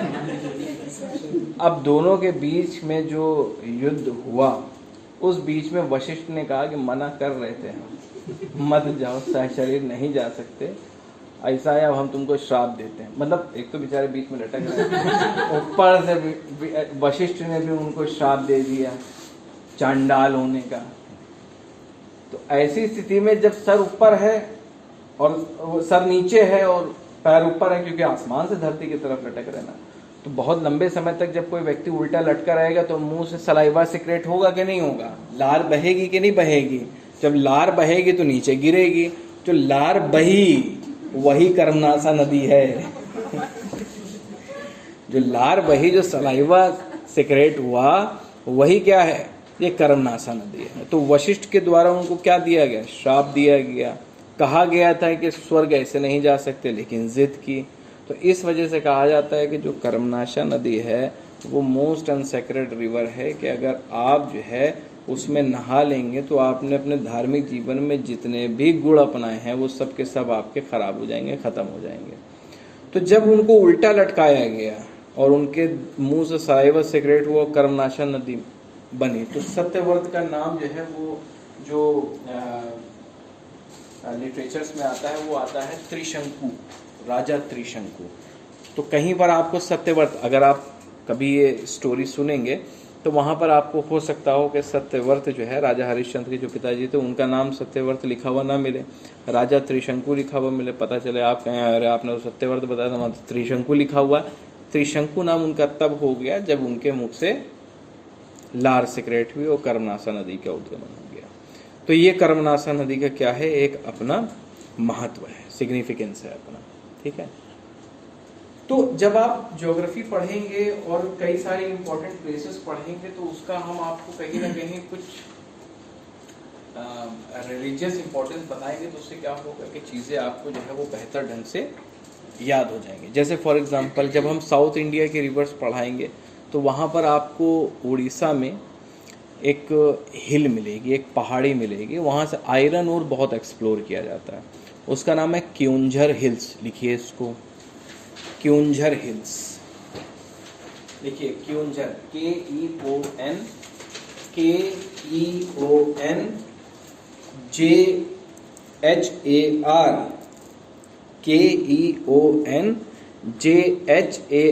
Keonjhar hills, HILLS hills. ये उड़ीसा में है। किस मिनरल के लिए है? आयरन ओर के लिए है, लौह अयस्क यानी कि लोहे का कच्चा माल, ठीक है। तो यहाँ से क्या किया जाता है? एक्सप्लोर किया जाता है, ठीक है। तो यहाँ से जो है वो एक नदी ओरिजिनेट होती है जिसका नाम है बैतरणी। कौन सी नदी है? बैतरणी। लिखो इसको, बैतरणी, बैतरणी, बैतरणी, ठीक है, बैतरणी।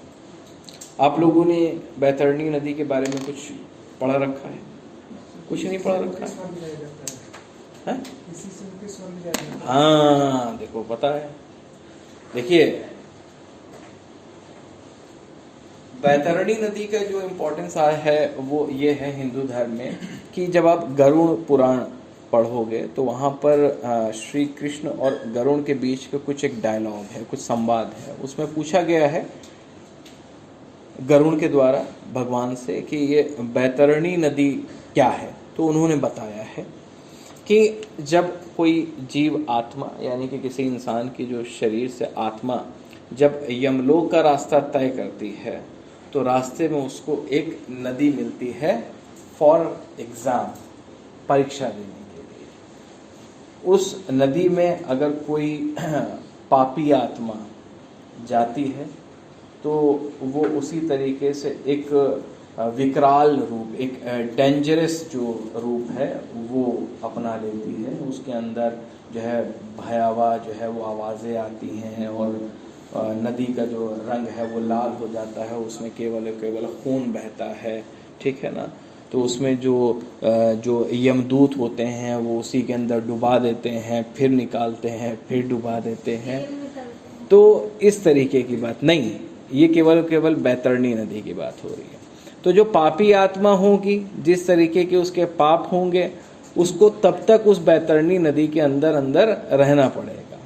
अगर उसने बहुत बड़े बड़े गुनाह किए हैं तो उसको असीमित समय तक उसी बैतरणी नदी में ही रहना पड़ेगा, ठीक। अगर कोई आत्मा ऐसी है जिसने पुण्य किया है तो फिर जो है वो बैतरणी नदी से क्या कर जाएगा?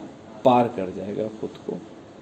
ऐसी स्थिति में कहा जाता है हिंदू रिलीजन के अंदर कि एक व्यक्ति को अपने मृत्यु से पहले गौदान करना चाहिए। वो गौदान करने के पीछे का कारण ये है कि जब व्यक्ति जब मरेगा तो यमलोक के रास्ते में जब बैतरणी नदी पड़ेगी तो उस बैतरणी नदी में जब वो जाएगा तो उसी गौ के यानी कि उसी गाय की पूंछ को पकड़ के वो बैतरणी नदी से बाहर निकल पाएगा, ठीक है। तो कहने का मतलब यहाँ पर ये है कि ये जो बैतरणी नदी है ना, इसका तो एक रिलीजियस सिग्निफिकेंस आपको पता चल गया कि भैया ये है, ठीक है। लेकिन आपको इंडियन ज्योग्राफी के हिसाब से ये तो पता चल गया कि हाँ भैया गरुड़ पुराण के अंदर बैतरणी नदी का जो जिक्र किया गया है वो प्रेजेंट टाइम पे भारत में कहाँ बहती है। तो आप उड़ीसा जाइए, और उड़ीसा के अंदर अभी एक्सीडेंट भी हुआ है खतरनाक, कई लोग मारे गए हैं बेचारे। तो ऐसी स्थिति में जो है हो सकता हो कि उड़ीसा से रिलेटेड इस तरीके के क्वेश्चन जो है वो आपके एग्जाम में बन जाए, ठीक है। समझ में आ गई बात? तो इस वजह से आपको ये सारी चीज़ें, देखिए कभी भी आप कोई भी सब्जेक्ट पढ़ें तो उसको करंट के साथ में थोड़ा बहुत रिलेट करने की कोशिश करें। अब जैसे कि ये जो उड़ीसा का जो इंसिडेंट है ये उड़ीसा के बालाशोर में हुआ था, है नहीं। तो Balasore basically east India company के लिए बहुत इंपॉर्टेंट है हिस्ट्री में। क्यों? क्योंकि ईस्ट साइड में, भारत के पूर्वी हिस्से में या ईस्ट कोस्टल रीजन में ईस्ट इंडिया कंपनी ने जो अपनी सबसे पहली फैक्ट्री बनाई थी वो बालाशोर में बनाई थी 1633 में, 1633 में, ठीक है ना। तो वो बालाशोर है, तो उड़ीसा में है। इस चीज़ को आप ध्यान में रखेंगे। तो कहने का मतलब यहाँ पर यह है कि आपको ये पता चल गया कि हाँ यार, ये जो विश्वामित्र और वशिष्ठ वाली जो कहानी है वो तो एक तो आपको वैदिक पीरियड में मिलेगी और एक कर्मनाशा नदी के संबंध में आपको देखने को मिलेगी। चलिए खैर ठीक है। नेक्स्ट पॉइंट, अच्छा एक तरफ मैंने ब्लॉक बना करके ऋग्वेद के कुछ इम्पोर्टेंट चैप्टर्स दिए हैं, मंडल अंग्रेजी में चैप्टर कह सकते हो। तो कौन सा ऋग्वेद का चैप्टर किस से रिलेटेड है तो वो वहाँ पर आपको दिया हुआ है। मैच द फॉलोइंग के लिए क्वेश्चन पूछा जाता है, कृपया करके आप याद जरूर कर लीजिएगा कि भैया तीसरे चैप्टर में ऋग्वेद में विश्वामित्र ने गायत्री मंत्र के बारे में जिक्र किया है, ठीक है। चौथे मंडल में यानी कि 4 चैप्टर में ऋग्वेद के एग्रीकल्चर से रिलेटेड है ये, फार्मिंग। जबकि आप प्री वैदिक पीरियड के अंदर जो प्राइम ऑक्यूपेशन था आर्यंस का वो एग्रीकल्चर नहीं था, वो एनिमल हस्बेंडरी था, पशुपालन। ठीक है, याद रखिएगा इसको। अच्छा, आप लोग बता सकते हैं कि हमारी पृथ्वी पर वो कौन सा ऐसा ग्रासलैंड है, वो कौन सा ऐसा घास का मैदान है जो एनिमल हस्बेंडरी के लिए बहुत ज़्यादा फेमस है? वर्ल्ड ज्योग्राफी का क्वेश्चन है, एपीओ में 10 नंबर का पूछा जाता है। और ग्रासलैंड आपको पता होने चाहिए, ज़्यादा नहीं, 12 ग्रासलैंड हैं। वो 12 ग्रासलैंड आप वर्ल्ड मैपिंग के ज़रिए सीख लोगे, एक सवाल आपका 10 में से पक्का हो जाएगा, हर बार पूछा जाता है। आप लोगों ने एक ग्रासलैंड का नाम सुना होगा जिसको बोलते हैं पंपास, सुने हैं? PAMPAS, pampas. ये अर्जेंटीना में आपको देखने को मिलेगा। अब आपको पता होना चाहिए कि अर्जेंटीना ये जो देश है, जो सलमान खान ने सुल्तान में कहा है हरियाणा मेरे लिए अर्जेंटीना था, तो ये अर्जेंटीना किस कॉन्टिनेंट में है? साउथ अमेरिका में है। साउथ अमेरिका में अर्जेंटीना के जब आप थोड़ा साउथ में जाओगे, मतलब जब अर्जेंटीना के ही साउथ में जाओगे तो वहाँ पर आपको जो है वो एक टेम्परेट ग्रासलैंड मिलेगा, उसको बोलते हैं पंपास। तो वहाँ पर जो है वो एनिमल हस्बेंडरी जो है वो बहुत मास लेवल पर की जाती है। अब एनिमल हस्बेंडरी का जो ऑब्जेक्टिव है, जो पर्पस है, वो काफ़ी कुछ है। उससे उनको काफ़ी बाई प्रोडक्ट भी मिलते हैं, उनसे उनको मीट भी मिलता है। तो अगर आपसे पूछा जाए कि दुनिया में सबसे ज़्यादा मीट का निर्यात यानी कि मीट एक्सपोर्ट करने वाला कंट्री कौन सा है? अर्जेंटीना है। ठीक है ना? खैर चलिए, तो थर्ड मंडल है विश्वामित्र का गायत्री मंत्र दिया हुआ है। 4th चैप्टर में कृषि से रिलेटेड, तो मैंने बताया ना कि ऋग्वेद में भले ही 4th चैप्टर में एग्रीकल्चर का रिलेशन दिया गया हो, इंफॉर्मेशन दिया हो, बट प्राइमरी ऑक्यूपेशन जो प्री वैदिक पीरियड के आर्यंस का था वो एनिमल हस्बेंडरी था, ना कि एग्रीकल्चर था। एग्रीकल्चर प्राइमरी ऑक्यूपेशन बनेगा पोस्ट वैदिक पीरियड में। ठीक। 7वां चैप्टर क्या कह रहा है? यही वशिष्ठ और दशराग युद्ध के बारे में इंफॉर्मेशन है। 9th चैप्टर में क्या है? सोम देवता को डेडिकेटेड है। ठीक है, एक तरीके की सॉफ्ट ड्रिंक है सोम। ठीक है, उससे रिलेटेड एक देवता है, उन्हीं को डेडिकेटेड है ये 9th वाला। हाँ, एक पर्यायवाची है ये सोम। खैर, लेकिन यहाँ पर जो सोम का जो ऋग्वेद के अंदर जो इंफॉर्मेशन दिया गया है वो एक प्रकार की सॉफ्ट ड्रिंक के बारे में इंफॉर्मेशन दे रहा है, ना कि चांद की। हाँ, ठीक है। 10th चैप्टर में क्या दिया है? वर्ण शब्द का पहली बार प्रयोग किया गया है। तो भैया पहले तो आप लोगों को ये तो चैप्टर्स याद कर लेने हैं, जब हम एंशिएंट इंडियन हिस्ट्री पे वैदिक पीरियड पे जब आप आएंगे तो वहाँ पर इनके बारे में हम लोग डिटेल एनालिसिस करेंगे। अभी 5 मिनट हैं, 5 मिनट के अंदर ये लास्ट वाला पॉइंट हो जाएगा, यानी कि 5th वाला हिंदुस्तान। ये नाम कैसे पढ़ा देखिए ज़रा। अच्छा, उससे पहले एक पॉइंट लिखा हुआ है, नोट लिखा हुआ है, भारतवर्ष का नाम पहली बार जिस इंस्क्रिप्शन में लिखा हुआ मिला है वो है हाथी गुम्फा इंस्क्रिप्शन। भारतवर्ष, भारत तो समझ में आ गया, वर्ष क्या है? वर्ष का मतलब होता है एक भाग, एक हिस्सा। ठीक है ना? तो ये जो भारतवर्ष ये जो नाम है इसका पहली बार जो मेंशन है वो है हाथी गुम्फा इंस्क्रिप्शन में। अब ये हाथी गुम्फा इंस्क्रिप्शन है कहाँ पर? तो ये हाथी गुम्फा इंस्क्रिप्शन अगर आप देखें तो आपको फिर से जाना पड़ेगा उड़ीसा। उड़ीसा की राजधानी जाना पड़ेगा आपको भुवनेश्वर। भुवनेश्वर में एक पहाड़ी मिलती है, एक हिली रीजन मिलता है जिसका नाम है उदयगिरी हिल्स। ऐसा लग रहा होगा कि ये तो राजस्थान में होंगे, लेकिन है ये उड़ीसा में। पूछ लिया जाएगा उदयगिरी हिल्स किस स्टेट में है, तो ये कहाँ है? उड़ीसा में उदयगिरी। उदयगिरी हिल्स में आपको एक गुफा मिलेगी, एक केव मिलेगी, और उस केव का जो बाह्य हिस्सा होगा यानी कि एंट्रेंस जो गेट होगा उस गुफा का, वो कुछ इस तरह से होगा जैसे लगेगा हाथी का मुंह। ठीक है ना? Elephant face. इसी वजह से इस इंस्क्रिप्शन का क्या नाम रख दिया गया? हाथी गुम्फा। गुफा का मतलब क्या है? गुम्फा का मतलब क्या है? गुफा। तो हाथी के मुंह की तरह एक गुफा मिलेगी उड़ीसा के भुवनेश्वर में उदयगिरी हिल्स में। उसके अंदर जब आप जाएंगे तो उस गुफा की दीवारों के ऊपर आपको कुछ इंफॉर्मेशन लिखी हुई मिलेगी, वही है क्या? हाथी गुम्फा इंस्क्रिप्शन। और इसको लिखवाया या खुदवाया जिस राजा ने था, उस राजा का नाम था खारवेल। क्या नाम था? खारवेल। एक राजा था कलिंग का, उड़ीसा का एक राजा हुआ करता था, उसका नाम था खारवेल। ठीक है ना। खारवेल का मतलब होता है समुद्र का स्वामी। ठीक है। तो इसके ही इस इंस्क्रिप्शन पर सबसे पहले भारतवर्ष नाम लिखा हुआ आपको मिलेगा। इस चीज़ को आप ध्यान में रखेंगे। तो पूछा जा सकता है कि बताइए, क्योंकि आपके PCSJ के प्रिलिमिनरी एग्जाम्स के अंदर जो है वो इंस्क्रिप्शन से क्वेश्चन बहुत ज़्यादा पूछता है। ठीक है। जो कुछ भी इंस्क्रिप्शन लिखते या बताते जा रहे हैं उसको आप अपनी नोटबुक में एक जगह पर कंपाइल करते चलेंगे। बहुत इंपॉर्टेंट है। इंस्क्रिप्शन से 1 से 2 सवाल आपको प्रीलिम्स में देखने को मिलेगा ही मिलेगा। लास्ट में 5th पॉइंट देख लीजिए जल्दी से। हिंदुस्तान नाम कैसे पड़ा? तो अगर आपसे सीधे सीधे पूछा जाए कि हिंदुस्तान नाम किन लोगों ने दिया, तो आप बता दीजिएगा कि ईरानियों ने दिया था, यानी कि पर्शियंस ने दिया है। ठीक है। अब चीज़ें क्लियर हो रही होंगी। ठीक है। हिंदुस्तान ईरानियों ने दिया है, यानी कि पर्शियंस ने दिया है। ठीक है। अच्छा, इसका क्या इतिहास है?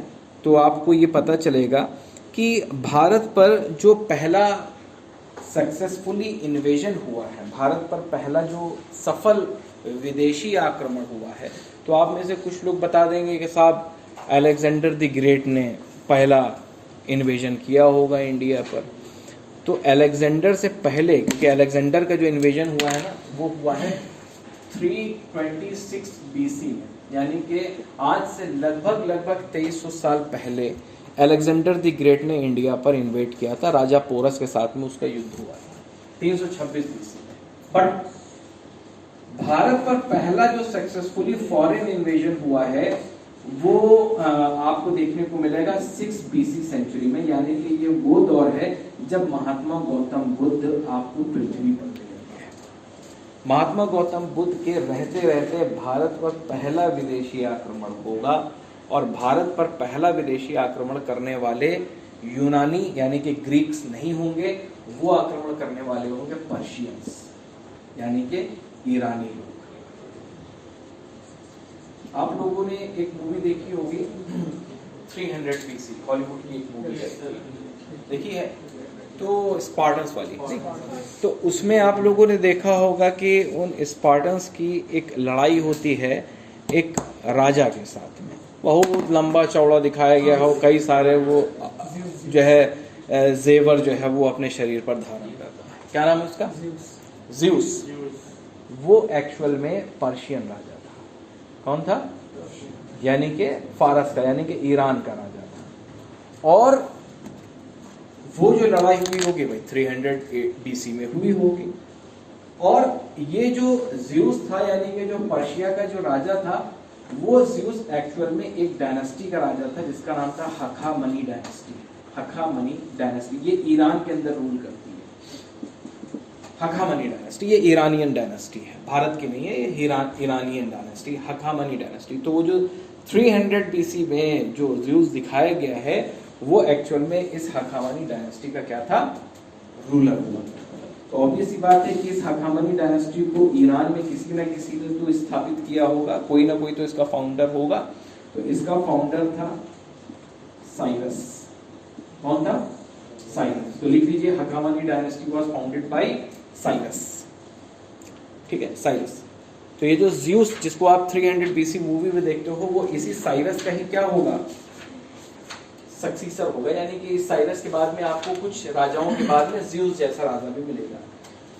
इस हखामनी डायनेस्टी के इस साइरस राजा ने भी भारत पर इन्वेट किया था, बट उसका नाम इतिहास में इस वजह से बहुत कम जगह पर इस्तेमाल किया जाता है क्योंकि ये अनसक्सेसफुल किंग था जिसने भारत पर आक्रमण किया, कब्जा नहीं कर पाया भारत के कुछ हिस्से पर, और ये अपनी सेना लेकर के वापस ईरान चला गया। अच्छा, साइरस के बाद में आपको एक राजा मिलेगा जिसका नाम था डेरियस। डेरियस फर्स्ट, इसको दारा फर्स्ट भी कह करके पुकारा जाता है। डेरियस फर्स्ट या दारा फर्स्ट। इसने इंडिया पर इन्वेट किया, और इंडिया के किस हिस्से पर इन्वेट किया? लखनऊ पर आक्रमण कर दिया क्या? नहीं, इंडिया के नॉर्थ वेस्ट रीजन में इसने इन्वेट किया, इंडिया के उत्तर पश्चिमी इलाके पर।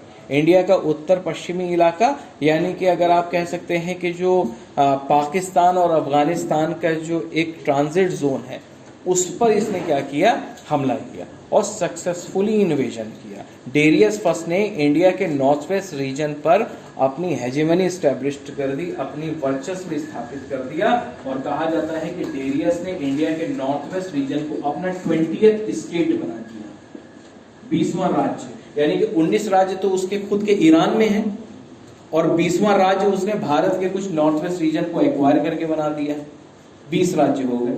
और इस 20वें राज्य को, भारत के इसी नॉर्थ वेस्ट रीजन को इसने नाम दिया, वो नाम था हिंदुश।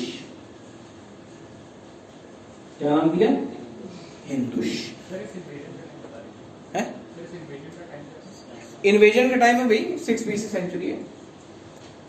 स्पेशली डेट मत याद रखिए, 6 BC सेंचुरी। मतलब इतना याद रखिए कि जब महात्मा गौतम बुद्ध आपको पृथ्वी पर नजर आ रहे हैं तब डेरियस फर्स्ट इंडिया के नॉर्थ वेस्ट रीजन पर सक्सेसफुली इन्वेड कर रहा है। ऐसे रिलेट करने की कोशिश करें, डेट ना याद करें। अब देखिए, जब इसने इंडिया के नॉर्थ वेस्ट रीजन को एक्वायर किया, 20th स्टेट बनाया, उसका नाम हिंदुश रख दिया। आगे देखें क्या लिखा हुआ है।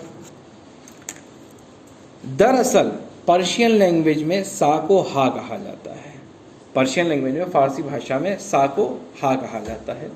तो पारसियों की एक बहुत ही पवित्र किताब हुआ करती है जिसका नाम है जिंद अवेस्ता। जिंद अवेस्ता, ठीक है ना। तो जिंद अवेस्ता, जैसे कि ऋग्वेद पवित्र किताब है वैसी जिंद अवेस्ता। तो जिंद अवेस्ता देखिए वहां पर लिखी हुई है जिंद अवेस्ता, ठीक है ना, लिखा हुआ है। दरअसल फारसी भाषा में सा को हा बोला जाता है। ईरानी पवित्र पुस्तक जिंद अवेस्ता में सप्त सैंधव प्रदेश को हप्त हैंदव प्रदेश कह करके पुकारा गया है, सा को हा पुकारा गया है। अब ये सप्त सैंधव प्रदेश क्या है? सप्त सैंधव प्रदेश क्या है याद रखिएगा। सप्त सैंधव प्रदेश में सिंधु नदी जो होगी वो मेजर रिवर होगी, सिंधु नदी यानी कि इंडस रिवर, और इसके बाद में इसकी कुछ इंपॉर्टेंट ट्रिब्यूटरीज होंगी, उन्हीं को मिलाकर के क्या बता दिया गया है, सप्त सैंधव रीजन कह दिया गया है। जैसे इनकी इंडस रिवर में इंपॉर्टेंट ट्रिब्यूटरीज होगी झेलम, जैसे चेनाब, जैसे रावी जिसके किनारे दशरागी युद्ध हुआ, जैसे व्यास नॉर्थ से साउथ की तरफ आ रहा ना, और सतलज, ठीक है ना, सतलज। तो इंडस रिवर तो एक मेन रिवर है और ये सभी के सभी झेलम हो गई, चेनाब हो गई, रावी हो गई, व्यास हो गई, सतलज हो गई, ये सब क्या करती होंगी, अपना पानी इंडस रिवर में जाकर के डिपॉजिट करती होंगी। तो इनके बीच का कुछ एरिया होगा ना, इनके बीच का कुछ एरिया होगा कि नहीं होगा, तो इनके बीच के एरिया को ही क्या कहा जाता है, सप्त सैंधव रीजन कहा जाता है। तो जब जिंद अवेस्ता के अंदर सप्त सैंधव प्रदेश की चर्चा होगी तो वहां पर सा को हा बोला गया, तो हप्त हैंदव प्रदेश। तो इसी सप्त सैंधव प्रदेश में रहने वालों को क्या कहा गया, हिंदू। क्या कहा गया, हिंदू। क्यों? क्योंकि सिंधु का ही क्या हो गया है, हिंदू हो गया है। तो सिंधु का ही क्या हो गया, इंडस रिवर को क्या कहते हैं, सिंधु। तो पर्शियन लैंग्वेज में हम सा का क्या कर रहे हैं, उच्चारण हा कर रहे हैं, तो सा से हा हो गया यानी कि सिंधु का क्या हो गया, हिंदू हो गया। और इस पर्टिकुलर रीजन को हम क्या कह देंगे, सिंधुस्तान यानी कि हिंदुस्तान। तो इस चीज को आप ध्यान में रखेंगे कि हिंदुस्तान जो नाम दिया है वो एक्चुअल में दिया गया है ईरानियों के द्वारा, और ये यूपीपीसीएस के सिविल एग्जाम में पूछा जा चुका है, केवल आया है एक ही बार। बट आपको याद रखना है कि हिंदुस्तान नाम जो दिया गया है वो एक्चुअल में पास ईरानियों के द्वारा दिया गया। देखिए अब मैं यहाँ पर पढ़ देता हूँ, एक बार मैं पढ़ देता हूँ 5th वाला पॉइंट। यह नाम ईरानियों के द्वारा दिया गया था। भारत पर पहला successfully foreign invasion Darius first के द्वारा किया गया था, जो ईरान के हखामनी डायनेस्टी का एक राजा था। इसने इंडिया के नॉर्थ वेस्ट रीजन को अपना 20th स्टेट बनाया, ठीक है। इसके लिए इसने इस 20th स्टेट का जो नाम रखा वो रखा हिंदुश। दरअसल पर्शियन लैंग्वेज में सा को हा बोला जाता है। ईरानियों की पवित्र किताब जिंद अवेस्ता में सप्त सैंधव प्रदेश को हफ्त हैंदव प्रदेश कहा गया है। इस तरह से ईरानियों ने सिंधु नदी को हिंदू नदी कहा और इस वैली के रीजन को हिंदुस्तान कहा। और इसका इंफॉर्मेशन आपको जो मिलेगा वो मिलेगा एक इंस्क्रिप्शन में जिसका नाम है नक्शे रुस्तम इंस्क्रिप्शन। अब ये नक्शे रुस्तम इंस्क्रिप्शन आपको भारत में नहीं मिलेगा, ईरान में ये इंस्क्रिप्शन हुआ करता था। और ये जो हिंदुस्तान जो नाम इजाद हुआ है ये कब हुआ है, तो लिखा हुआ है वहां पर 1st AD सेंचुरी, यानी कि ईसा मसीह का जन्म हो चुका है और उसके कुछ सालों के बाद भारत को हिंदुस्तान कह करके पुकारा गया है। और दूसरी बात यहाँ पे याद रखिएगा कि ये वो दौर है जब यहाँ पर कुषाण डायनेस्टी का राजा कनिष्क रूल करता होगा, उस दौर में हिंदुस्तान नाम ईरानियों के द्वारा दिया गया होगा। तो बिल्कुल कंटेम्प्रेरी आपको स्टडी करनी है, ठीक है। ऐसा नहीं है कि केवल और केवल एक जो है सिनेरियो को ही आप देख रहे हैं और उसी के ऊपर आप जो है केवल और केवल पढ़ाई कर रहे हैं। नहीं, आपको अगर अपना एक बढ़िया अप्रोच तैयार करना है, सिलेबस आपको अच्छे से कंप्लीट करना है, ऐसा नहीं होना चाहिए कि रट्टाफिकेशन हो, तो पढ़ाई भैया इसी तरीके से करनी पड़ेगी, ठीक है ना। शुरुआत में आपको थोड़ा बहुत दर्द होगा, तरीका समझ में नहीं आएगा, बट एक बार अगर समझ में आ जाएगा तो फिर वो जो लूसेंट लेकर के बैठते हैं ना, उससे फिर आप दोस्ती तोड़ लोगे, क्योंकि आपका जो लेवल हो जाएगा वो काफ़ी हाई हो चुका होगा, ठीक है ना। आप काफ़ी ज़्यादा ऊंची बातें सोचने लगे होगे। तो बेसिक से एडवांस की तरफ जाइए, एडवांस से बेसिक की तरफ बिल्कुल मत आइएगा, ठीक है। और अच्छे से पढ़ाई करिए। अगली क्लास में आप लोग एटलस ज़रूर लेकर के आएंगे, और आइएगा तो कर्मनाशा नदी को ढूंढ के लाइएगा और बैतरणी नदी को भी आप हाईलाइट करके लेकर के आएंगे। कर्मनाशा और बैतरणी, बैतरणी बहती है उड़ीसा में, कर्मनाशा बहती है उत्तर प्रदेश और बिहार में, और एक नेचुरल बाउंड्री क्रिएट करती है। चलिए आज के लिए इतना ही, वेलकम।